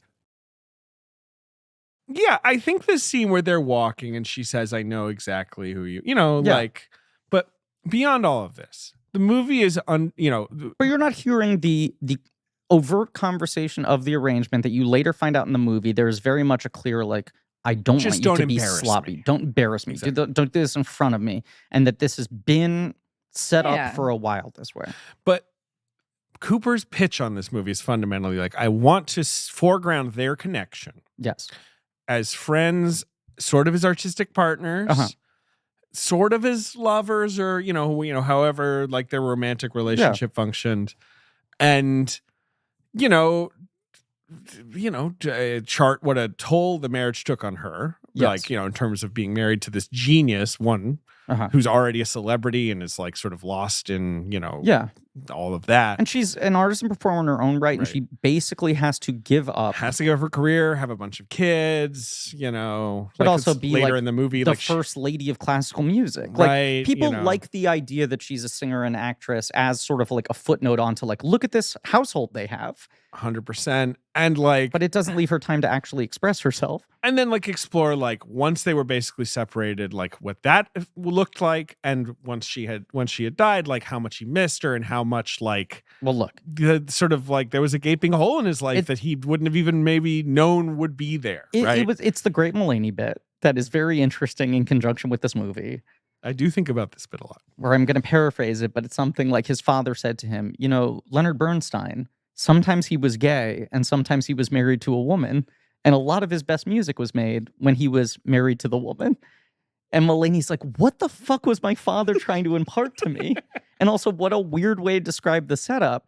But it is kind of what the arc of this movie is about, where you're like, he was a gay man. He was married to a woman. To be clear, Mulaney also frames that was his dad's sex talk. He Yes, was like, when he right, turned right, I'm 12, he sorry. was like, you know, he was one of the great composers of the 20th century, but sometimes he'd be gay. But according to a biography, right, when he was holding that back, he kind of would do his best work. Right. And holding that back is the whole thing, right? Like, I think what's interesting about this movie and this dynamic is like when he has this sort of breakdown of like, I can't fight this anymore. I need to live my truth. I need to be myself. Right, I gotta get glicked. He does kind of fall apart. There is something about their relationship together that is not solely of convenience or appearances, Right. you know? Because now the movie doesn't make any of this clear. This is the thing I think that does frustrate some people of this movie. It doesn't make any of this clear in terms of like, when did he do what when? And like, when was he most successful? When was he composing? When was he... Instead, we have like, you know, him ruminating to Josh Hamilton, like, you know, for a big shot like me, I actually haven't produced enough. Like, there's stuff like that. But like Leonard Bernstein's most like fertile creative period is definitely the 50s and 60s. Yeah, which is when gloss they're over pretty quickly. Yes. Yeah. And then yes, in the 70s he does like Mass, like you guys were referencing, and Dubik and stuff like that. But like he's more becoming the grand old man of classical music at that point. And that's what you're talking about, the kind of like when he's sort of separated from, you know, like, and from Felicia. Right. And he seems to be like spiraling out of control. Sort of. And, you know, like, right. Like isn't producing as much maybe. And also there's the scene when he brings her to Tanglewood and he introduces her to Matt Bomer. Right? Yeah. Where Matt Bomer plays this moment beautifully. Right. This of is like, right. Here's Leonard Bernstein introducing his girlfriend to his boyfriend. Right. Right? And Matt Bomer is just sort of like, why kind of with the, I'm going to marry her. FYI. Yes. Right. You know, like this is it. Right. And the way I read the scene, it feels like he and Matt Bomer are still semi-recently, still presently involved to some degree. Right. Like he's reacting to this like a ton of bricks of like, what the fuck are you saying to me? What is this statement you're making publicly now in front of me? And then one of the next times you see Matt Bomer, he's married, he has a kid, and Lenny is joking to the baby, I slept with both of your parents. Right. Which is gets a big great laugh at the line. audience, but they have this walk where it's almost like Lenny has hurt him and then gone to him and said, by the way, I recommend you do the same thing I do. Because we have this lunch scene at Tanglewood where they start to have this conversation around like, you could be the first great American conductor, but you have to make life choices. This is my favorite scene in the movie. That support this. And then they ask him about what was the job he lost? I can't remember, but Rochester or something. Right. It's like but like it's this scene that is straight out of any biopic where the guy is like, "Listen, Lenny, you got to change your name. It's too Jewish. Like you're going to blow your shot at being the number one." And basically, like Carey Mulligan just leans over to him and is like, "Can we get out of here? Like this sucks."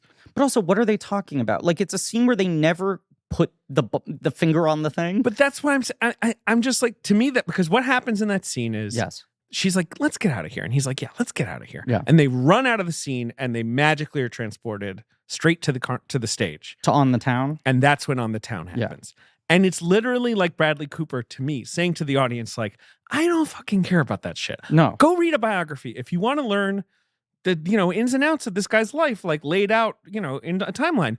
I don't care. We're exiting this boring biopic scene and we are entering a dream ballet of one of his great works. But also, and that's how you're going to experience Leonard Bernstein. When suddenly... I am Maestro. When suddenly Bradley as Lenny is in the little sailor outfit doing the dance himself, it feels like, well, yes, I mean, fan yourself off, hot under the collar.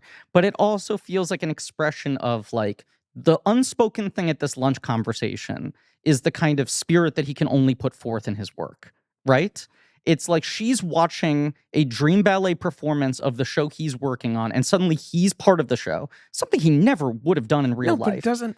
but it's like magic. Right. And it's because of that pressure. Like that scene feels like a scene with the Kennedy family strategizing which of our children are we going to push for president next, right? It's these chessboard scenes of everyone saying to him, like, you don't understand, you have a responsibility. It's not just that you have the potential to be wildly successful, but like almost there is a pressure on you to be the great communicator of classical music for a new generation. You are the packaging through which this can continue to stay vibrant and exciting for people. You know how to work television as a medium. You have the right look. You have the right charisma. So wear that responsibility on your shoulders. And thus, you need to understand in an unspoken way that there are things you should not do in your life because they would jeopardize what you could do for all of us. And then the next thing you see is him just like funneling all his emotions into this version of himself on stage, dancing to his own music. A hot-ass sailor. Yes. What do you think? You said give him the Oscar, apparently. I was very taken with the pacing of everything in the film up to this point. Mm-hmm. I think that sequence, which I brought up earlier, does show the fact that she knows about his homosexuality. Yes. 100%. But I think the question that I think is interesting in the movie is, I think she knows. The question is how much has outwardly been discussed between the two of them? I think everything has been discussed. At what point? I don't think it matters. I agree, but it's what I like about the movie. I like watching it and not knowing in certain scenes. Yeah. What is the nature of their transparency? But at this correct moment? me if I'm wrong here, but I think the woman that Matt Bomer marries is the same woman that's at that original party sitting next to Bradley Cooper on the piano. Yes. And we see another scene where Bradley and Carrie are dancing intimately at a party, and there are two men next to them dancing together, and then they switch, and then they start dancing with women. And I just think that entire scene was very liberal, very accepting. There were, you knew you could had be out with him. Correct. Yes. And there were choices that you had to make in order to, maintain status within or to society, ascend. I mean, the or whole to thing ascend. is he has this shot. It's like, you're not just going to maintain, you're going to like be this breakthrough American conductor. Like, and like you will change the course of music in our and culture like for American the next understanding of classical music. And again, that's only somewhat interesting to this movie. Like this movie's mostly interested in Lenny and Felicia. Like, but can I like? It's not so much like there's no montage of like, and then he had his TV show, and like Americans learned about classical music thanks to Leonard Bernstein, and then he did West Side. Like none of that happened. Can I throw out like a counterpoint that I weirdly thought about while watching this movie, and I'll circle this so it'll make what sense. What if we said no? I'm thinking about it. When the slap happens at the Oscars. Okay, I don't know. Follow me here. Follow me here. I don't want Follow to. me. We don't like it. We don't like it. Follow me. Follow me. And a lot of people were like, how does this happen? How does the guy lose it on the biggest night of his life, the biggest stage possible, right? There is a story Will Smith tells of when he was doing like Parents Just Don't Understand and was like a well-liked pop star, that Quincy Jones called him in for a meeting and was like, I'm going to produce a sitcom for you to star in. And Will Smith was like, I'm not an actor. And Quincy Jones was like, you don't understand. You have the thing. Sure. You have the charisma. You could be in a really important... You're rizzed up. You're rizzed God. Up. No, but basically said to him, like, you have the potential to be a popular artist who could really transform the notion of African Americans in this country. And you have a societal obligation to do this. And then, like, develops Fresh Prince and hands him the show. Right? Sure. And you think about the Oscar moment is like 30 years later of this guy who had all of this pressure on him. It's not like the pressure is only just from that first moment, but like everything he's doing in his career up until that moment is, I have some sort of cultural responsibility to like prove myself, to stretch myself, right? Griffin, up until you brought this up, I was not thinking of the many similarities between Leonard Bernstein and Will Smith. Thank you. But they're there. They're there. They're there. And I think there's a similar thing where you're just like, this guy is torn between what he wants to do and what he does enjoy doing, but also what he feels like he could do. Well, beyond that, like after everything we've just talked about, there's the scene where now it's the 50s. He has a lovely apartment. Yes. He's being interviewed on television with his wife about like Leonard Bernstein. What a success you are. Tell us all about Oh, it. I love it when and he's working on a new thing with Steve Sondheim. Right. This little young brat young named Steve Steven. Sondheim. This But is an adaptation of Romeo and Juliet. They're also in the interview still asking her about like her acting career. 100%. And she's sort of making the joke of like, well, I barely have time to act with the children around the house. Like she's still thought of as an actor. You're getting the sense that, her career is It's starting to slip away. But and he talks about the difference between like being a celebrity and a public figure and being a creator, which is this like intensely private thing. Right. Where he's like channeling his deepest feeling into art. In this Will Smith way, he's in a position where he is... I like it. You need to fucking stop. He's forced to represent an idea in addition to being a creative artist who wants to express his own things. I say this about Lenny Bernstein. I'm going to say it, and I know some people might criticize me for this. Yeah. I think he was a more talented creative artist than Will Smith. I don't think anyone is. I don't think. No, I think people are going to really come at me about I that. need to kick it around. Yeah. Like, I think his mass might be better than getting jiggy But with it. doesn't- I'll just say it. Don't people not like Mass? Mass was like controversial at the time. I think now it's pretty well regarded. Yeah, but what, I mean, the welcome thing, to Miami. Well, Yeah. I have something I wanted to share regarding Mass, if I may. Okay. Yes, Ben.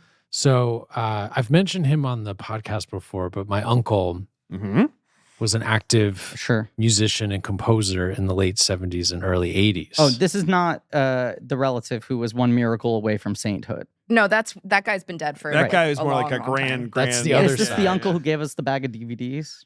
Yes. Yeah. Yes. Okay. Yeah. Yes. Yeah. Kenneth Hosley. He performed not in the original Kennedy premiere. Mhm. Yes. It opened the Kennedy Right. Center. He did the European Yes. premiere. Oh my Oh, wow. goodness, Ben, that's so cool. Yeah. What did he play? This was in 1973. So he was a percussionist. Hell yeah. It was actually the Yale Symphony Orchestra. He was not a student. He was just hired by the conductor, John Morceri, I want to say. Sure. But yeah, so he was brought over to Vienna to perform, and he just shared some sort of insight into Bernstein. Please share. So one night after several performances, that Bernstein was in the audience. And so my uncle was a very serious musician. Sure. And I would say that Bernstein's work was not really his taste. He was more into like Thrash metal. Yeah, exactly. No, he was more into 12-tone music, which is just like very, very intense. Oh, so like Bernstein to him is, that's middle of the road. That's Yes. mainstream. Even though I think Yes. Mass is kind of a challenging work. But yes. It's challenging in the sense that it's a clash of all of these different styles of music. Right. But anyway, he said this about the piece. It's the stupidest piece you could ever imagine. About Mass. Correct. Right. He's reading it for filth, you're saying.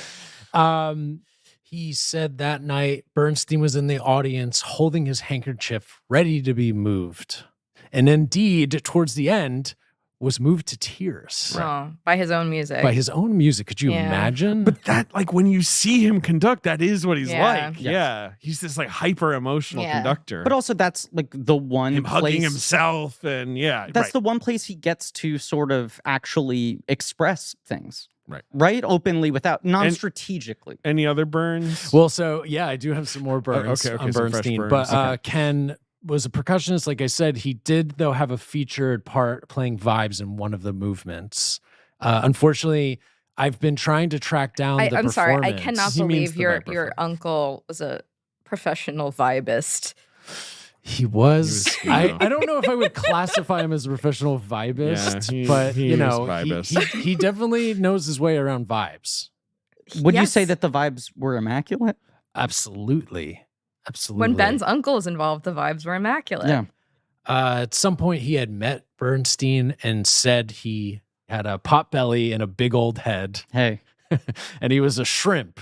So he was quite surprised to see that the 6 foot tall actor was portraying him. Right. That Bernstein was truly like just a little shorty. Right. Yeah, he was like big belly, big head shrimp. He was like a little Lord of the Rings gnome. He was like 5'7" and like later in life, right? He was like a Rankin Bass Bilbo. It's kind of cool, right? Yeah. But anyway, there is footage of this concert. It's out right. there somewhere. It's BBC John Mosseri. shot it. You said that right? Yeah, that's the I said it wrong, conductor, but right, Mosseri. yeah. I don't know how you say it. But yeah, I think it's like not been widely released, and it like the it was footage filmed, right? Yeah. is only included in some Bernstein documentary that PBS did. Oh, which is available on YouTube because I've watched it. Nice. But I'm going to try and track that down just because I think it would be a nice gift for Ken to relive this music that he had a big problem with. That is that is very cool. Vibes. So I was not, based on the trailer of the film. Sure. I was not expecting the movie to be like I was expecting it to be in thirds. Yes. It is more, I don't know if the switch from black and white to color is exactly halfway through the film, but it feels It felt that earlier way. than I expected it to It's be. earlier, I would say, but obviously they're in black and white, essentially, sort of up to the 50s or whatever. Right after that, we're in color. Mhm. And there's aspect ratio changes and all that. We should say Maddie Libatique. Just fucking. The I big mean, boy. on all What's cylinders. the term you use? Raining threes? Is that Yes, how raining sports threes. people talk? Absolutely. Raining Well, threes. well done, my friend. Thank you. From half court. Is that right? That's another one. Yeah, On absolutely. the 1 yard line? Matty Libatique, obviously, he's Aronofsky's guy. Uh-huh. So, I mean, he did Pine work. But he shot Star is Born. He did. I'm Because just saying, famously, like, there was Big Matty Weekend where Star is Born and Venom both released on the same Yeah. day. since then, it's like he did Birds of Prey, The Prom, Don't Worry, Darling, and The Whale.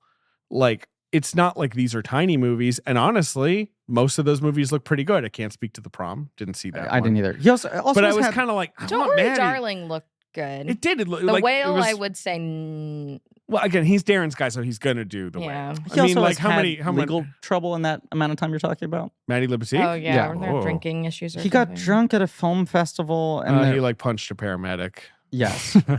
Yeah. That doesn't sound like he was released without a fine or charge. But I know there was an article a year or two ago about him.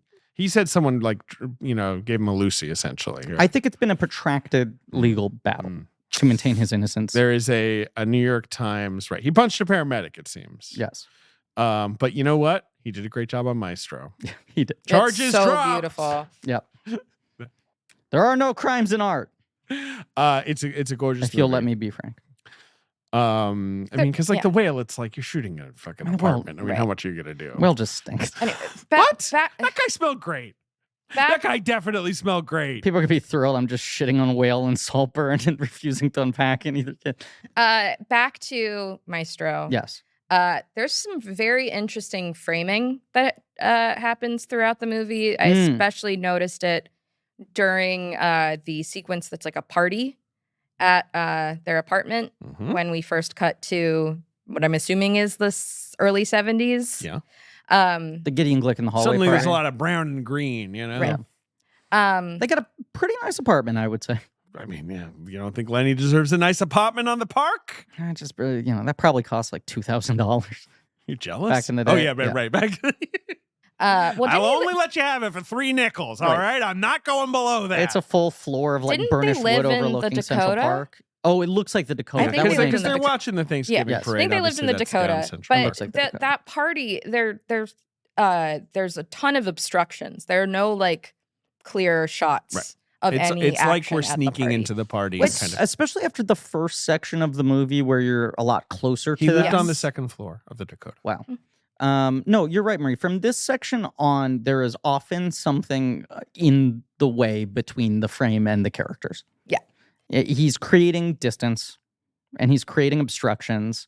And even there's the scene that where jumping ahead, but where at the Their their- home in the Hamptons. the Hamptons home, Mm-hmm. where she's kind of lightly scolding him for bringing Gideon Glick, and he's like, well, a daughter likes him. I thought she'd want him here. And she's like, that's not why you brought him. Please admit why you brought him.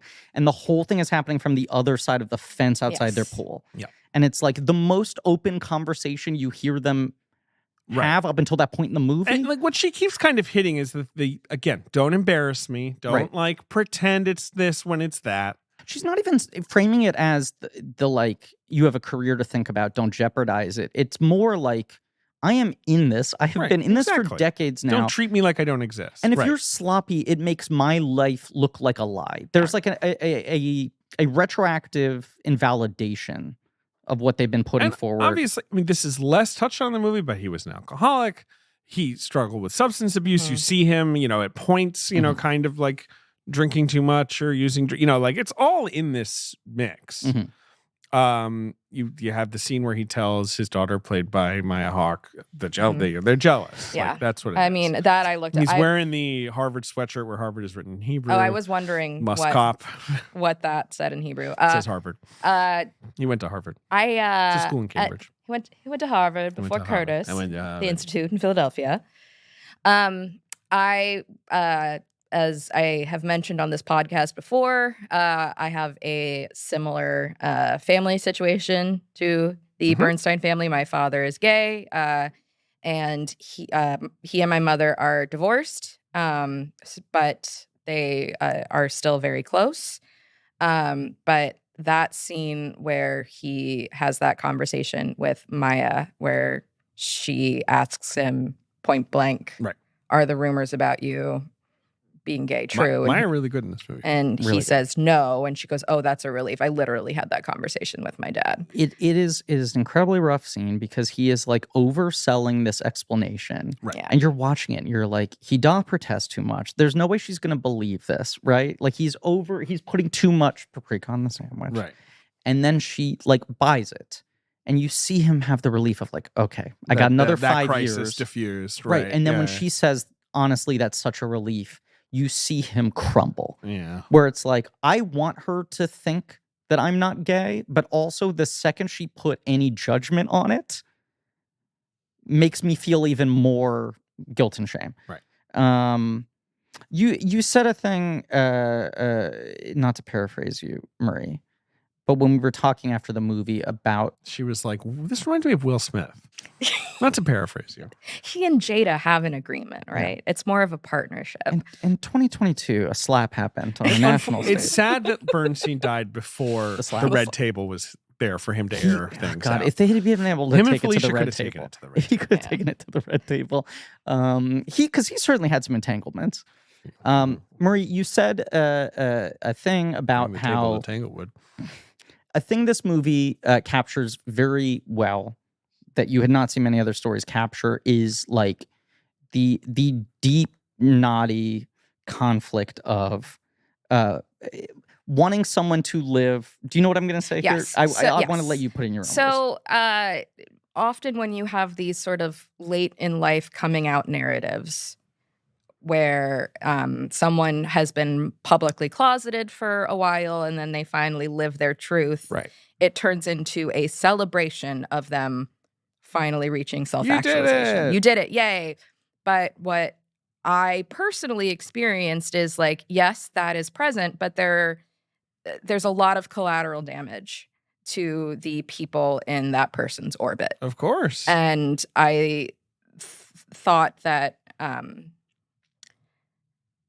the film was very sensitive, especially to Felicia. And especially to the daughter. And, it's... the daughter's name is Jamie Bernstein, the oldest daughter. Yes. Given that they're involved in some form, the kids. Mm-hmm. Yeah. Like, they're seeing this movie and approving of it. They're saying, like, yes, that's our dad. Yeah. They clearly are, they went through real turmoil with him about this. And about everything. Yeah, it's not just that he's gay. It's like the intensity of his public-private split, his creative life, like the ways it took him away from them. Well, it's all that interview scene you're talking about, the difference between being a celebrity and an artist, right? And these two things, and him feeling the pressure that both need to exist, and how do I not let one butt up against the other? I think it's beautifully threaded throughout the film. You also have in that conversation where he and Felicia meet each other for the first time, where he says, you and I are so similar because we both hold many identities and contradictions, because she is, Jewish, but she's also Latino, but she is also white, and she was a Costa Rican Chilean actress, and her family had higher ambitions for her, but she wants to be an actor. And then his family, big. I don't know if we've touched on his during your favorite scene of the movie, David, when they're talking about how he has to make a choice. Gotta be Leonard Burns. She's like Felicia, right? Montalegre Burns. Yes, that doesn't. I mean, there is that aspect of like Jewish assimilation, and they tried to make him. Yes, right. And he, it's so it's a duality. I mean, the film fucking opens with a quote. Yes. That's like, I forget what the exact quote is, but it's about holding two truths at the same time. That's what the whole movie's about. It's like I said, the first scene, him talking so openly and honestly, and then you cut to he's being filmed. I just think Bradley Cooper is telling us from minute one, like, this is what my movie is about, people. So, and maybe it's about himself in some way. Like, he's a celebrity, he's an artist. Like, this is.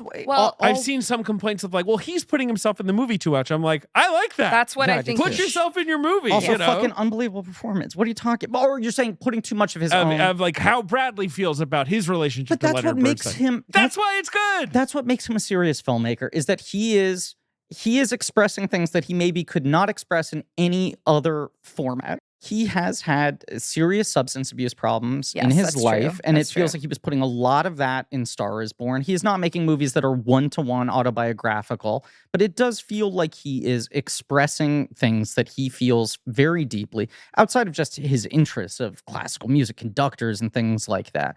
He is like a real artist working through like internal struggles and themes and thoughts and all of this sort of stuff. And it's like all the stuff we were talking at the beginning, the part of him that doesn't want to be in movies unless he's directing them, but also could not turn down Guillermo del Toro, is the part of him that's like, he went from like the surprising rise of, oh my God, suddenly Bradley Cooper's an A-list star after 10 plus years of him being a guy who was around. And when you get into that moment, it's like very high stakes, high pressure of like, okay, don't fuck this up. You currently are on the cusp of being an A-lister. Your next 5 or 6 moves maybe solidify whether you get to stay there or whether you were someone who had a moment, you know? Mm-hmm.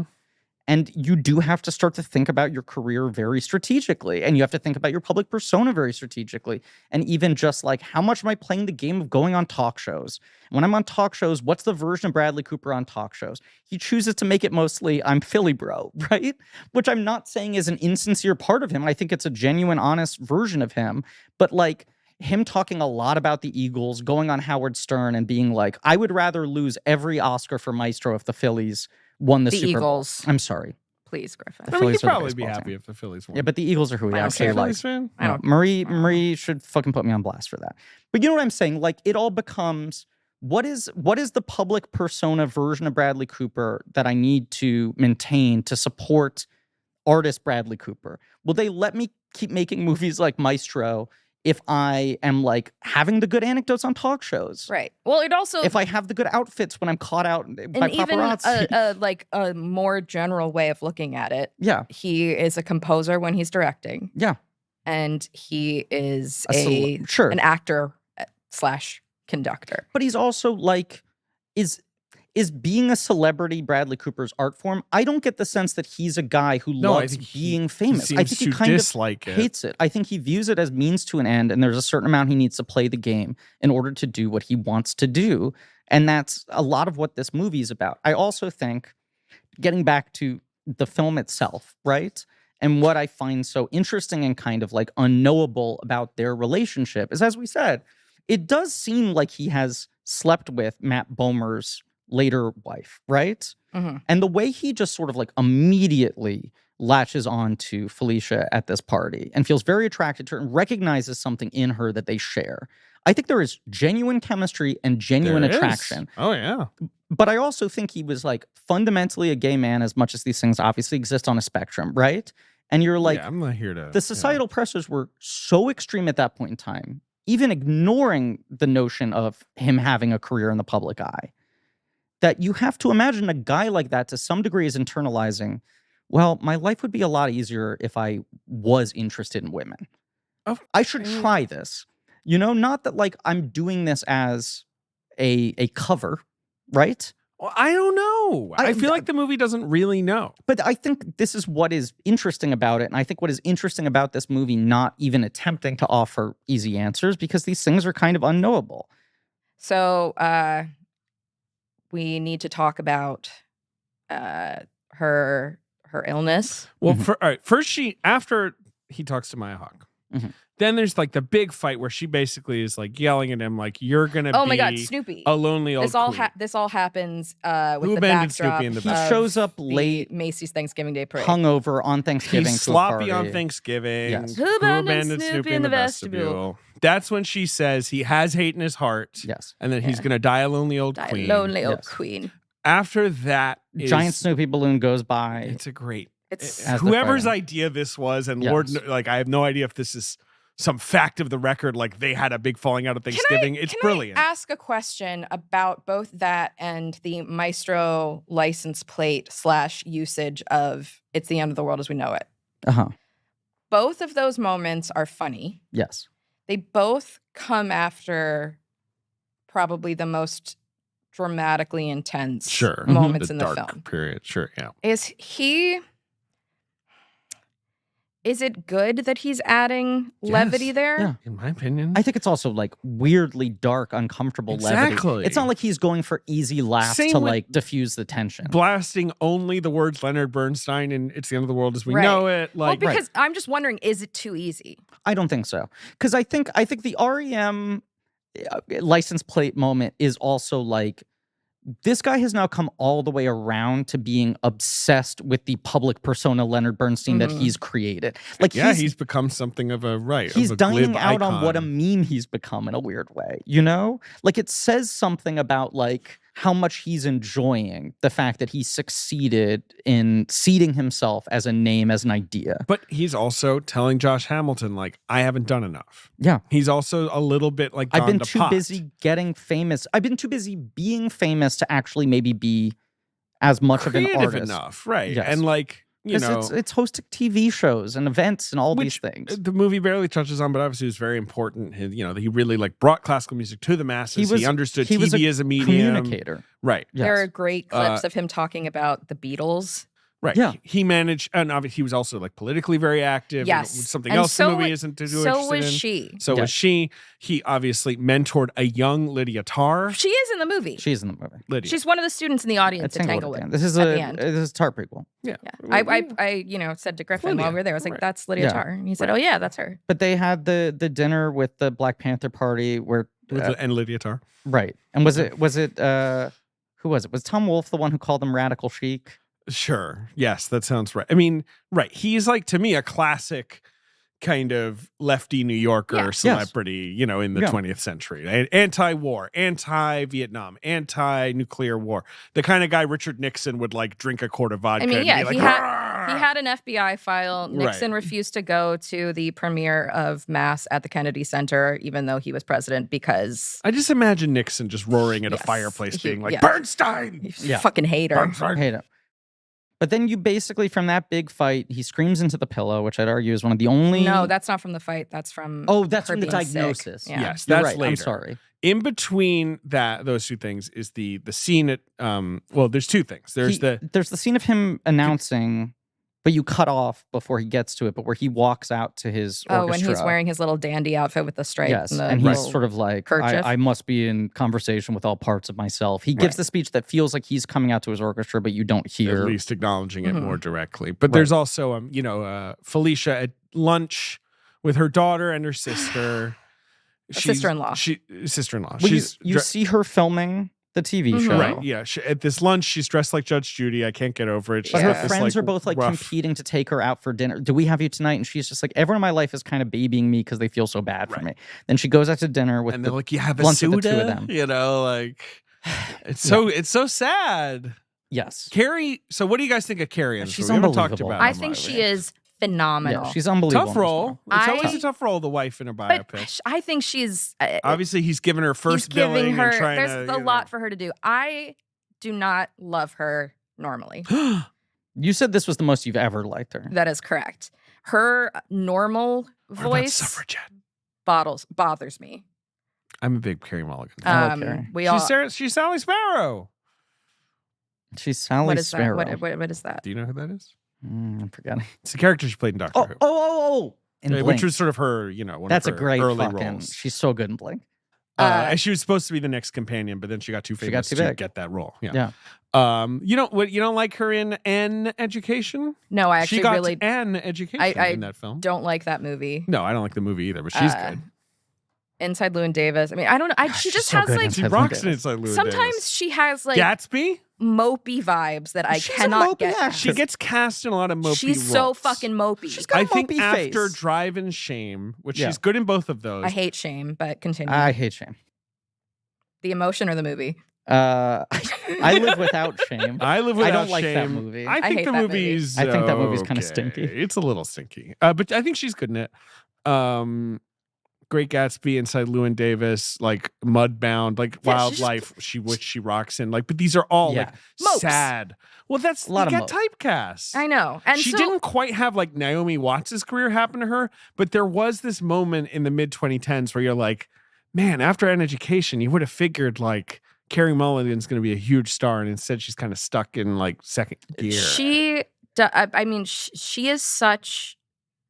She has such sunshine in this role. Not Yeah. to say that she is like, just a happy presence throughout the film, because she's not. Sure. She has a very complex emotional arc. But you fall in love with her. She just kind of She's is radiant. yes, she's glowing throughout the film. And Right. you have this scene where they're like sort of needling her and she's like, "Oh, this is embarrassing." Right. You feel like she doesn't want to talk about someone who A new boyfriend. right. And then the story ends up being that he was asking about he in fact is she thinks he's asking her out and he's asking about someone else, a man, Yeah. right? Right. Yeah.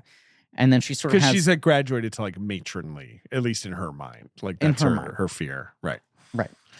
And then she has like the first scene in the movie where she really kind of talks about their arrangement of like, it wasn't, I'm angry at myself for lying to myself that I thought this was enough. Right. Right? Basically, Yeah. like, I knew what I was getting into and I thought that was enough of a marriage to make me happy. Right. And now I'm only angry at myself. It's really heartbreaking shit. And very soon after that, she gets diagnosed with cancer in a scene where like I look, my mother had cancer a couple of years Sure. ago, and I had to go to a lot of these doctor appointments. Right. Frustrating doctors. And there's the thing he is doing in this scene that I found myself doing because I was the person taking my mom to most of the appointments, where it's like the doctors say these things to you very bluntly, Right. and the person who is The helper. the person who's being told about what's going on in their body, you just kind of go into a state of shock And the other and person silence. asks lots of questions. Yeah, where you're Yes, just yes. like, well, okay, well, let's like focus. What brass about this? tacks What about here. this? What about this? And you just kind of hold on this 3-shot of them. It is one of many It's really devastating. devastating oneers. And in he's the clearly film. trying to be like, okay, let's focus. Let's Yeah, get this yeah, done. right. And she's just kind of like, But- it takes a while before both of them break down. The thing about this segment of the movie is when the movie is coming out, and I'm hearing buzz about it, a lot of people are like, and then there's the whole biopic part of the, they're considered like this is being dismissed by some as like a sort of function of many a biopic, the tragic portion. It's 10 minutes of the movie. Yeah, I've also seen few films deal with a terminal I think he illness. deals with this it really well. specifically I insensitive. fucking sobbed And it's twice. But like is- I Both counted at on home and rewatch. in the On theater. rewatch, it's like 4 scenes. Yeah. Yeah, It's like very but, like ugh. But it's just, simple. it Like, is. There is. His father passed away I don't know. some handful of go. years ago. I know he talked about like. Bradley Cooper. Oh, I don't know. Yes, Silver Linings Playbook being this like best and worst moment of his life thing, where he got the Oscar nomination, Right. which It was is what around he's when he was dreamed in of. Silver Linings. And he's talked about in interviews that it was this moment where he was just like, "Oh, none of this really matters." Right. Right. It kind of like humbled him. Right. It's a big And yes, grounded it's a- him as a person. Yeah. I don't know how his father died, but there is a specificity to these scenes, especially because of them not being incredibly long, there not being many of them. Right. Where there is just like an observational specificity in details that are heartbreaking. There's the thing of her folding the toilet paper. All that stuff.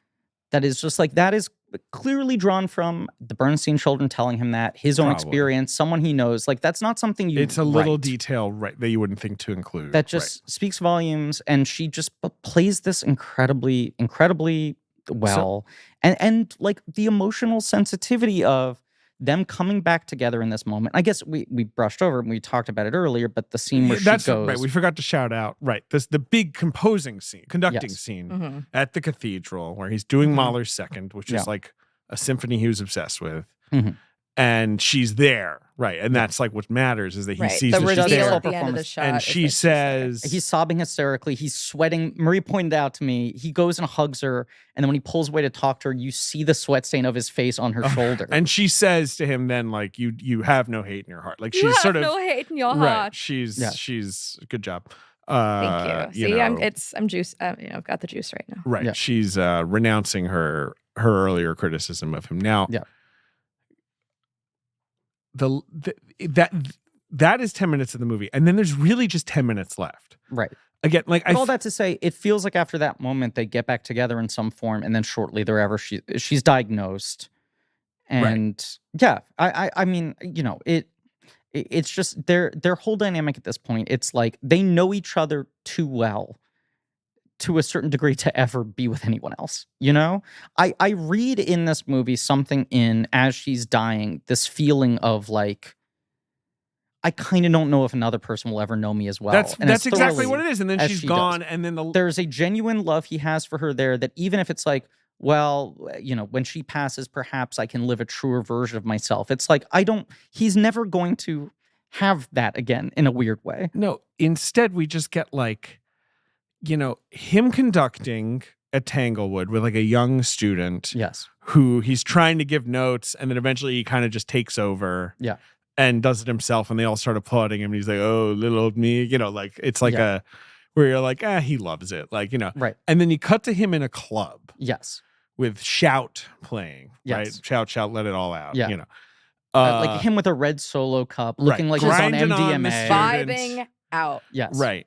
And I have been told that someone I know went to a test screening of this movie. The movie ended there. Interesting. And like basically just like hard cut to that song, and that's it. Because and it was a little more of like a sort of like kind of chilling ending. That moment is fascinating because kind of like, lost. This is a version of him I haven't seen. Because there are even earlier cutaways where there's the party where they're doing coke on top of his head, yes, and stuff like that. This feeling of the guy going on benders and whatever, right? Like out of control. Yeah, but that moment you're just like, it's odd to see him in this kind of environment when the movie has almost pointedly been shielding us from this side of his life, right?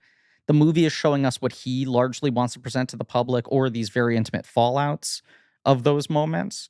But it's such a brief moment. It is so sort of shocking, and just like, it's weird to see him in such a modern context. It's weird to see him dancing with young people to a pop song. You know, like all of that is kind of jarring. It feels too modern. Right. I'm like, no, Lenny Bernstein belongs in the 50s. Like, what's he doing in almost the 90s? You know? And he's like drenched in sweat. Yes. And then you watch this and you're sort of like, so is the movie going to go into like a final chapter of what his life was like after her? There are another 20 minutes left. And then it cuts back to one final interview. Exactly. It's one final interview of him kind of more like in voiceover, basically putting the point on like, I missed her terribly. Yes. And then a shot of her looking at the camera, and then Maestro. So basically, clearly, he kind of toyed with, do I really kind of just like get out of there? Yeah. At this kind of shocking like loss. He almost does. And then he clearly was like, I think I need like something to slightly soften it or whatever. But anyway, just interesting to think about, because I put this movie on in the morning and I was like, I really need to watch it before. You know, I come here. We were recording something before this that was very special and fun, and I did not want to be late. Becoming soon in the new year. Becoming soon in the new year. Very exciting. You're pointing to me about being late. I was point picking up bagels for the group. I didn't point at you. I did this. The bagels were not ready. They were not ready. The bagels were not ready. The bagels were not ready. And you know, it was a good bagel. And it was a lifesaver bagel. Thank you. I needed it. You needed it. That's why I asked. Those two recordings. recordings. That's why I offered. But I was like, fuck, this movie's not 2 hours. It's like kind of 2:10, you know? It's a 2 and changer. It's not. It's an hour 55. The credits are just really long. Wow. Because I was like, fuck, I'm going to have to get out of here. And it's like, nah, it's basically done. Yeah. Wow. It doesn't feel, to me, it doesn't feel long. I've heard people complain like, long, draggy biopic. And I'm like, it's a very alive movie to me. I agree with you. I'm like, this falls into this camp of like, if this is what Oscar bait was, Oscar bait wouldn't have any negative connotations. Right. And to lump this in with things like, I don't know, The Best of Enemies. There wasn't a single boy in a boat. I'll say it. None. I'm going to make a comparison now. Please. Not to Will Smith. Fuck. Sully should have said that. But can I make a comparison now? Can I make a comparison now to a hero? I am one. I feel, and the movie has not yet hit Netflix. Sure. It's about to. It's about to. Yeah. I feel like Maestro is going to be this year's Babylon. Interesting. Where you mean like sort of masterpieces? Where it is so sincere in a way. Yeah. That irony-pilled people will love to hate on it. I mean, that is that certainly the case. It's certainly, obviously, Babylon was greeted with very negative reviews. Right. But also this got like kind of warm but sort of tepid-y reviews, like kind of people being like, it's good, the acting is good, it didn't quite get masterpiecey for me. Part of the Babylon pushback too is like, they gave him how much fucking money to make this? They gave him how much money. So overblown. Like, what does he think he knows about movie? You know what I mean? Because like Babylon's trying to be about everything. What does Bradley Cooper know about classical music? But this is, in comparison, a fairly small personal film. I think I do think irony poison people will fucking revolt against this I do thing. wonder how this will go over once, it's, gifable. But I think... Yeah. I think not well, which... in another way, though, I think like the the Lights, Camera Jacksons of the world find this movie a little inscrutable, where they're like, where's the emotional arc? Not enough Tanglewood. I agree, but I'm saying like for certain people watching this film, I think they're like, this movie is missing all the scenes that make me make sense of this movie. Right. And it's like, because it's all not unspoken, but it's like he's choosing to play the minor notes. How's that? I would agree. Yes. Playing them minor notes. It's only minor notes, which is what's interesting about it to me. Yeah. You know? Some just quick thoughts before we move on to this movie box office game. Yes. This movie, I'm glad you agree, Griffin. I love it. I loved it when I saw it, but I walked out of that screening with certain, young Jewish men who share my name and are as handsome as me and have been on this podcast and are friends with Marie around the same age. Maybe presided over her marriage, being like, well, that wasn't that good. And I wanted to throw him into 65th Street. And I didn't. You did. I heroically resisted. You did. That's so brave When of it first played at Venice, people were a little more mezzo on it. I was also just like, why are you not premiering this at New York? But well, could have kind of killed at New York Film Festival, unsurprisingly. No, I love this thing unreservedly.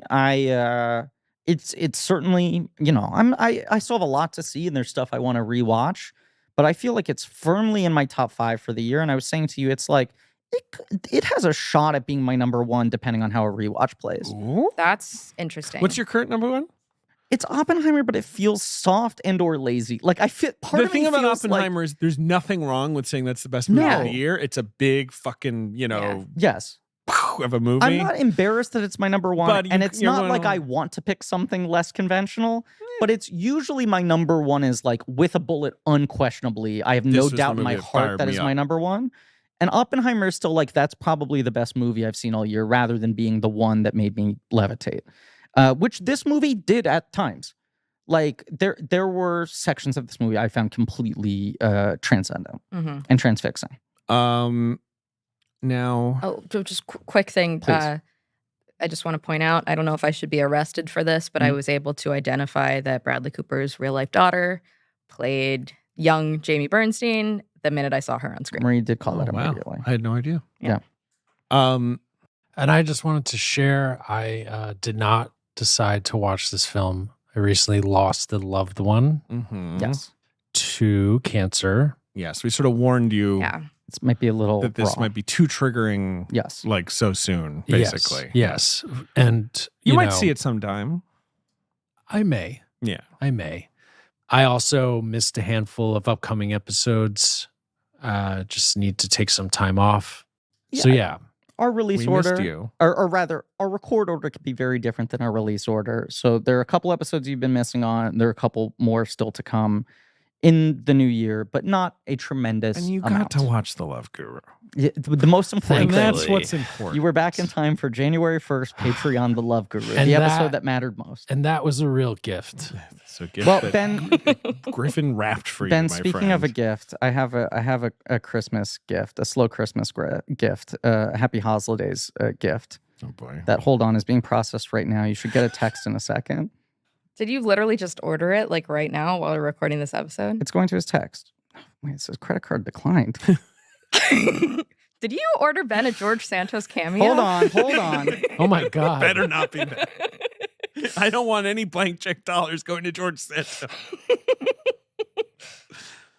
Okay, hold on. It's processing. We can keep talking. Yeah. This film came This out. is just going to get a big pop when it drops. I guess we're going for Thanksgiving weekend, correct? That was its Yes. release. Yes. Obviously, it's four-walled, so we don't know how well it did, but I got a release here from Netflix that said it made $1 billion, and that's how much it made. And don't you ask any more questions. David, correction. It made 1 billion minutes.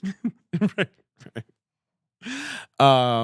You saw it at the Angelica. Yes. But Griffin, while you do whatever the fuck it is you're doing, Mhm. what was number one at the box office Thanksgiving weekend? Thanksgiving weekend, it was Hunger Games still. Yes, Hunger Games, The Ballad of Songbirds and Snakes, surprisingly taking number one at the box office. Everyone thought Wish would win the day. Wish came in third and behind Wish Napoleon. came in third. That's 1, 2, and 3 is Hunger Games, Napoleon, and Wish. Now you are doing that noise to Wish, Yes, not to Napoleon. Now, let's which make is this Big fan of very Napoleon. clear. Napoleon, which rocks an epic of cuckoldry and cannons. Griffin, I'm assuming you haven't seen it. I haven't seen it. I'm waiting to Napoleon. see it with my grandmother. Oh my God, Griffin, Joaquin is just being such a weirdo. I've heard it. I'm excited. I think my Joaquin, grandmother's gonna. There's a fucking scene where love he it. like is making it clear that he like wants to have sex, Uh-huh. and he just goes. I can confirm that is a scene in Ridley Scott's Napoleon. It's so good. I love Napoleon. It's so That good. there's no mention maybe of his reform of the French judicial system, but there is plenty of mention of the fact that he would go nom nom nom nom nom if he wanted to have sex. Yeah. Hunger Games. Anyone seen Hunger Games? No, but I want to. Yeah, I need to see it. No. It rocks. I'm a huge fan. We need this kind of franchise back. I don't know if I've said this on another episode yet, but the whole time I was watching it, I was like, I'm nostalgic for this. Mhm. This sort of mid-sized franchise. Mm-hmm. I know it's silly, Yeah. but you know what I mean? Where Yeah. it's like, yeah, there's 3 or 4 of them. Lionsgate, Summit, production, you know, all that shit. Yeah, cool. Number 2, Napoleon, which is doing great, unsurprisingly, overseas. Yeah, has made a bucket overseas. It had a big drop off here, but I also think for an Apple production, which obviously a lot of their business model is on the eventual life of the movie on their Right, it's an platform. ad for the service It and all that. did better than I think people thought it would. Yeah, but it's made 170 worldwide. Yeah. Like it's and it's still going out there. Dare I say it? The big tittied hit. No, it's a medium Little tittied bit- hit. So it's like a C cup hit. Okay. You think Number- C cups are mediums? It's a B cup hit. David is like. Yeah, see, we have to drop this. I agree. It's terrible. So, like we already have think such a excuse me, small sliver of I a think female. we do. I know. It's honestly audience. true. It's Yes. not And- that bad. I've gotten multiple texts not from women. great. Yeah, it's not my favorite. Oh, I meant the size of our female listenership isn't that bad. Okay, Maybe big then titty hit. you're just digging the Maybe hole big even titty hits deeper. retired, but also we've recorded like 6 episodes that won't come out. I know, but Where I definitely Cut say it a it bunch. out, man. Yes, Cut it exactly. out. If we're Anyway, retiring it, we have I'm to more keep it saying, in double. I think Napoleon gets a C cup. That was just my point. You know, Napoleon's doing pretty Mister good. who wants to retire it Yeah. now goes back to the cup sizes. Now, Wish, on the other hand, Yeah. no. I'm okay. joking. I'm joking. All right, fine. Has do it. anyone seen Wish? No. Griff, you haven't seen Wish. I haven't seen Wish. Not even out of some perverse, completionist streak will you I'm see gonna Wish. die someday. When it is on Disney Plus, I will watch it. Mike- I'm not even sure I'll commit. I'm that. putting that on the pile of, well, then I'm probably going to have to watch that with my daughter someday. Right. But also, like I said that about Raya and the Lost Dragon. I have not seen that movie. Well- But that doesn't have songs. right? No. But It's Wish kind of does, action. but the Wish songs are does. kind of bad. People seem to dislike the songs. I haven't heard them. I did get sent a vinyl from Disney with the songs on them. Wow, humble brag. All right, I'm relieved. I thought you were gonna go in another direction. What was that? I thought you were about to be like it's flat titty hit. Ben, You just said it. and Now you're you're gonna telling have me to cut I have to stop yourself saying out. it? Number 4 at I the want box everyone to know office. that I got a fraud alert from my bank for trying to purchase the gift for Ben, so I have to redo the transaction now, but I swear to God this will be worth it. Go on, David. Number 4 at the box office, another animated film, Griffin. Another animated film that is number 4 at the box office. Is it The Trolls? Trolls band Which, together. can I say, softly is kind of underperforming? Little bit. Maybe the branch and Poppy's magic has, begun to wane. I think it's a response to Justin Timberlake. He has just been officially culturally think canceled. Doesn't have the Riz. A bit Does not have the Riz. I think kids are just kind of like, what's it about? And it's like, the trolls are back. I don't think these movies have much of a hook. The hook on They this kind of one was pump them not out. great. Well, the other weird thing about it is, like, the first movie did well. Yeah. Like, held well, but also multiplied rock bottom well. expectations for that Yes. thing. It kind of overperformed. But Javier also kinda Bardem danced to the song. Like, Second Life, the song is huge. The merch continued to sell. I think the movie continued to play really well at homes with kids. Yeah. So it felt like it lingered. They make the second movie where the expectations were high because they were like, well, the first movie was Right, kind of then a COVID grower. hits. Right. Right. So it the first dynamites the movie theatrical model. did really big VOD numbers, but it was basically the first movie to go straight to VOD rather than theaters in COVID at a very high price point. Yes. And that puts it in a weird space where it's like, we have Trolls at home. Is Trolls a big screen franchise anymore? Did it almost get a little bit of the Disney Plus TV show problem? And then I think people assumed this one would be really big because World Tour was big, just not in theaters. The movie has made $83 million, $175 worldwide. In a month. It basically has made its budget back domestically. So like it's fine, but Yeah. it's definitely not Universal's had a great year. This is not why. Yes. Right? Like they're not like tooting any horns over Trolls 3. No. Number 5 at the box office is a horror film named after the holiday was released on. Thanksgiving. Eli Roth's Thanksgiving, It's which I hear is pretty fun. It's a pretty fun movie. You saw it? Yeah, I saw it with Whitney McIntosh and Patrick Moynihan, friends of the show. Shout out. Shout out to Whitney and Pat. We had a great time. Okay, well, it sounds pretty good to me. Yeah, it was a fun movie. Number 6 at the box office is The Marvels. Here's the story my brother told me about The Marvels. Okay. My brother works in theater. He works, in the theater district, right? So he Mhm. works near both of the big Times Square theaters that have like a zillion screens. He has like a 3-hour gap between shows. He's seeing 2 shows one day, matinee and a evening. Okay. He's got nothing to do. He can't leave the theater district. And he's like, well, fuck it. You know what? I'll go see The Marvels. I never saw that. I'll go see it. Not playing. Yeah. Gone. Yeah. A month later, basically. Yeah. He's like, I can't even fucking see it at like the AMC Empire, basically. Yeah. I went to go see it, and you were surprised that I was going not with my little cousin, because I mostly go see the Marvel Right. movies with him But now. he was like, no thanks. And you were like, why didn't you wait for him? And I was like, the next time I'm supposed to take him out is like 2 weeks from now, and I genuinely am worried it's not going to still be playing. Which I was kind of right about. Marie, did you see The Marvels? What do you think? Uh-huh. Number 7, The Holdovers, Griffin? Which Yeah. you were kind of tepid on? I like it. I'm not like being backhanded about it. It's not a movie I'm doing cartwheels over. I was doing I don't cartwheels. think it's a major pain. I think it's a major pain. I think it's a But no, major but pain. Ben recognized major the joke. pain. It's good. Thank you. But no, I look, it is like an unbelievably enjoyable film. Yeah. Number 8 is a concert film that's one of the top 10 domestic grossers of the year. Taylor Swift. The Eras Tour. Number 9 is a movie where someone drinks cum. Saltburn. Yep. Number 10 is a movie about 5 nights at a certain person's place. Freddie. I was trying to make a joke.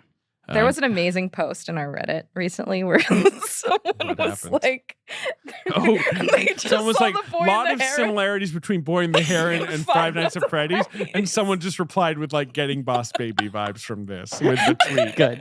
Yeah. So funny. Because they were basically both about, it's about a person reckoning with the world he's made or something. There was some Yeah. like line they were trying to draw. It was Yeah, it funny. was very funny. Shout out to that person. I Yes. had a dream 2 nights ago, just re-holdovers, that I was inexplicably in a high school cafeteria with Paul Giamatti. Sure. The blank And check, he was calling you penis cancer in human form. a good One line. of the best lines in the movie. Blank check group text was blowing up with Marie going, "Ask him to be on the pod," and I was like, "Marie, be chill. We're becoming Just getting friends. a cafeteria lunch. We're just becoming friends inexplicably at a cafeteria." And Paul Giamatti, man, I want to be clear, I've never met, said like, "You've seen The Holdovers, right?" And I was like, "Yeah." And he was like, "And did you like my performance in it?" And I was like, yeah, I think, obviously, I mean, you're really good. And he's like, yeah, because I was watching it the other day and I was thinking like, this is like virtuoso shit. And then Giamatti just kept pumping up how good he thought he was in The Holdovers.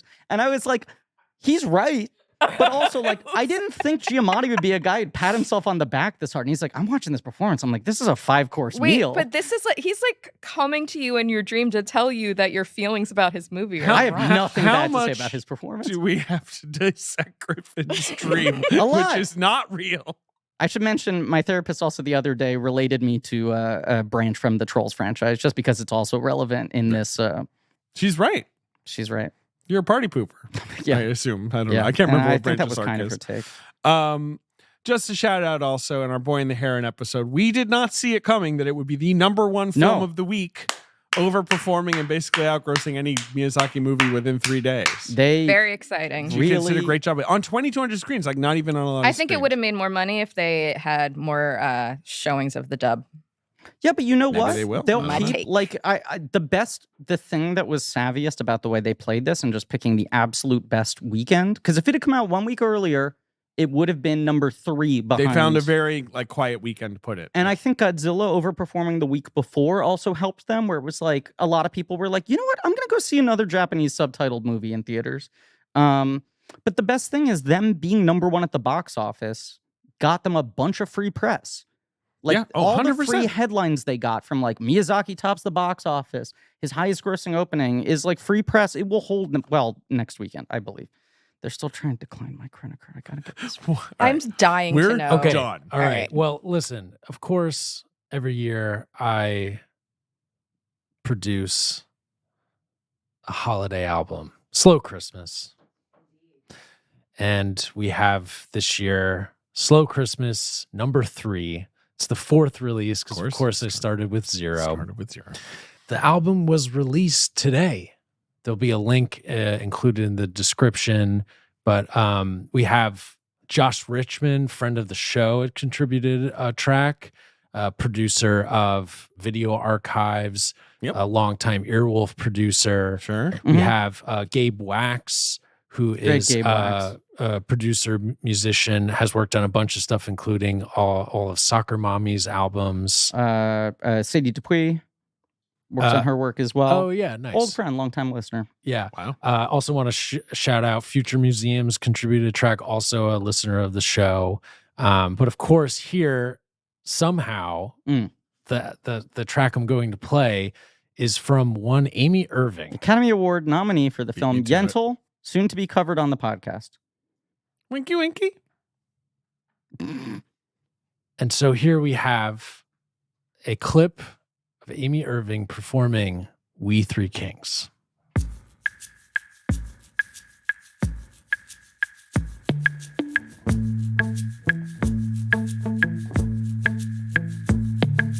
We three kings of Orient are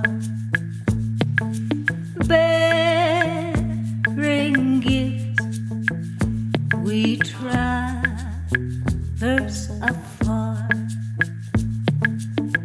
field and fountain, moor and mountain, following yonder star.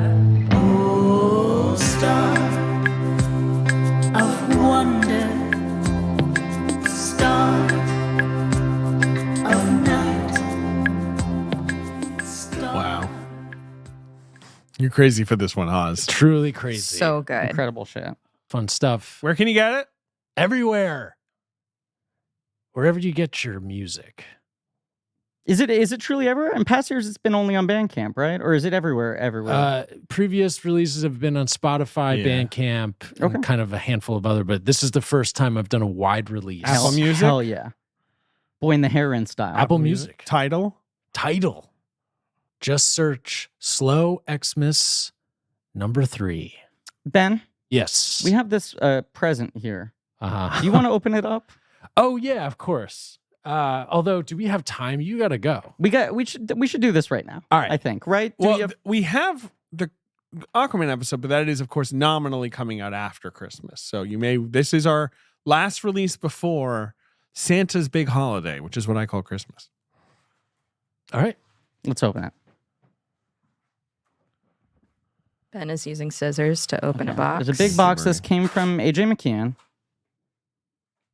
our lovely editor, one of those helpful people in the world. It's incredible. Yeah. Also a real snack. Good looking guy. Yeah. Right? We're all AJ? Yeah. Oh yeah, he's a handsome Not fella. to get thirsty on me. He's a very handsome fella, and he sent us a what I would say is a tall, narrow box. With fragile stickers. It's all got over it. fragile stickers, and it's pretty flat.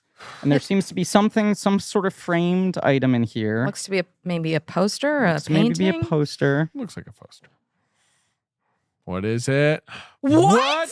What is this? Oh my Holy god! shit! All right, from first glance, this appears to be a Sergeant Pepper-esque That's what it appears giant to be. collage. Okay. That says blank check on it, but I don't know. Okay, so there's the Well, four up of front us are in the the four center of us from the our- opera show. Oh shit! In our that's right. tuxedos, and then tops it's and is it tails. just? I think it's basically like. All it's the note says thank you as always for letting me be part of the show. Shout out to Pat for helping with this. So it seems to be all of Pat Reynolds' artwork of us. Oh wow! Like This Every is character we've you ever know, been. This on is every amazing. right, miniseries art. This is Yes, Sergeant Yes. Pepper collage vibe. So we're gonna have to take a Wow. picture of this and post it, yeah, it's pretty and incredible. we're gonna have to hang it Yes. in the office. Thank you, AJ. Yeah, and for the time being, it will go against a wall like all of our other Like all of our framed posters. pictures. We're that gonna are get not- everything done in the new year. We're gonna get everything. done. 2024, baby. Yeah. Yeah. Year of posters. The year of And the hanging clock. We're posters. getting that fucking clock put up. I know. Yeah, we're getting and the getting clock put up. fucking the ceiling treated acoustically. And we're getting fucking. and Guys are other using shit. potty mouths over here. Oh yeah, you've never done that. Okay, I've never done that. Listen, Maestro rules. Maestro good. Merry Christmas. Merry Christmas. Merry Griffmas. We're dark next week. Happy holidays. Merry Correct. slow Christmas. Yes. Then we're back the week after that with Wonka Man. Wonka Man. Wonka Man. our Oh Wonka yeah. Man episode. So we're officially saying it. We're doing both, or did we already kind of announce on social? We announced We're on doing social, both. but we're But in case, announcing you know, officially here that those of us who aren't. we on will social. discuss two pivotal films of Christmas season: Wonka and Aquaman: The Lost Kingdom. And look, here's all I want to say.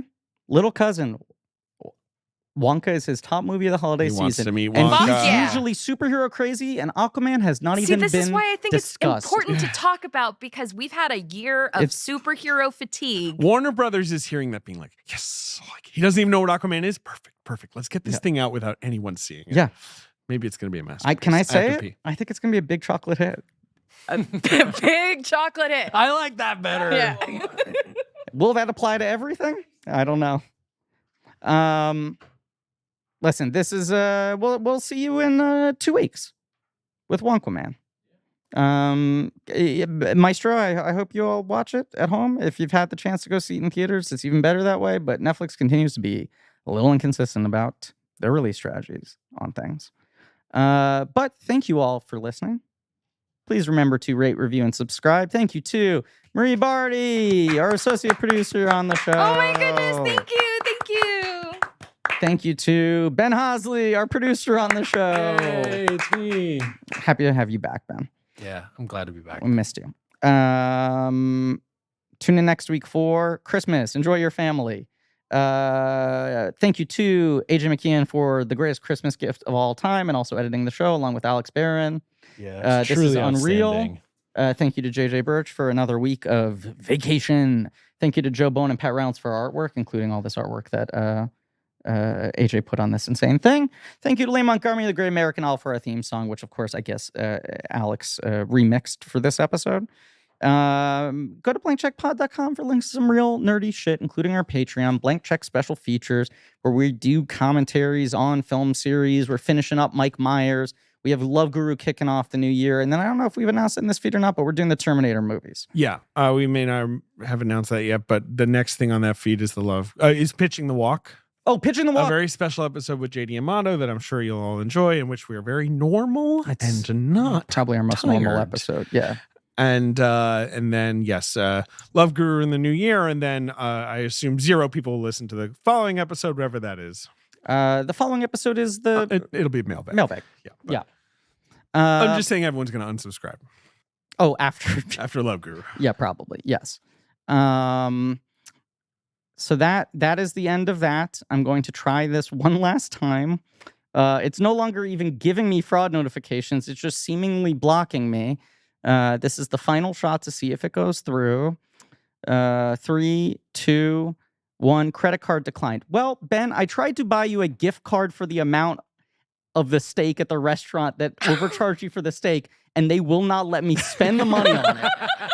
See? Which plays into the narrative of them only wanting to get you. Every step of the way, no matter what. I thought this would be a Corner funny bar. bit. And Chase is basically saying, like, why would you spend that much money at this restaurant? We're not going to allow you to do it's this. It's an absurd amount of money. I thought it was a nice gift idea, and I thought it'd be funny, but apparently it is funny. And the I banks will appreciate not allow it to happen. I really appreciate the gesture.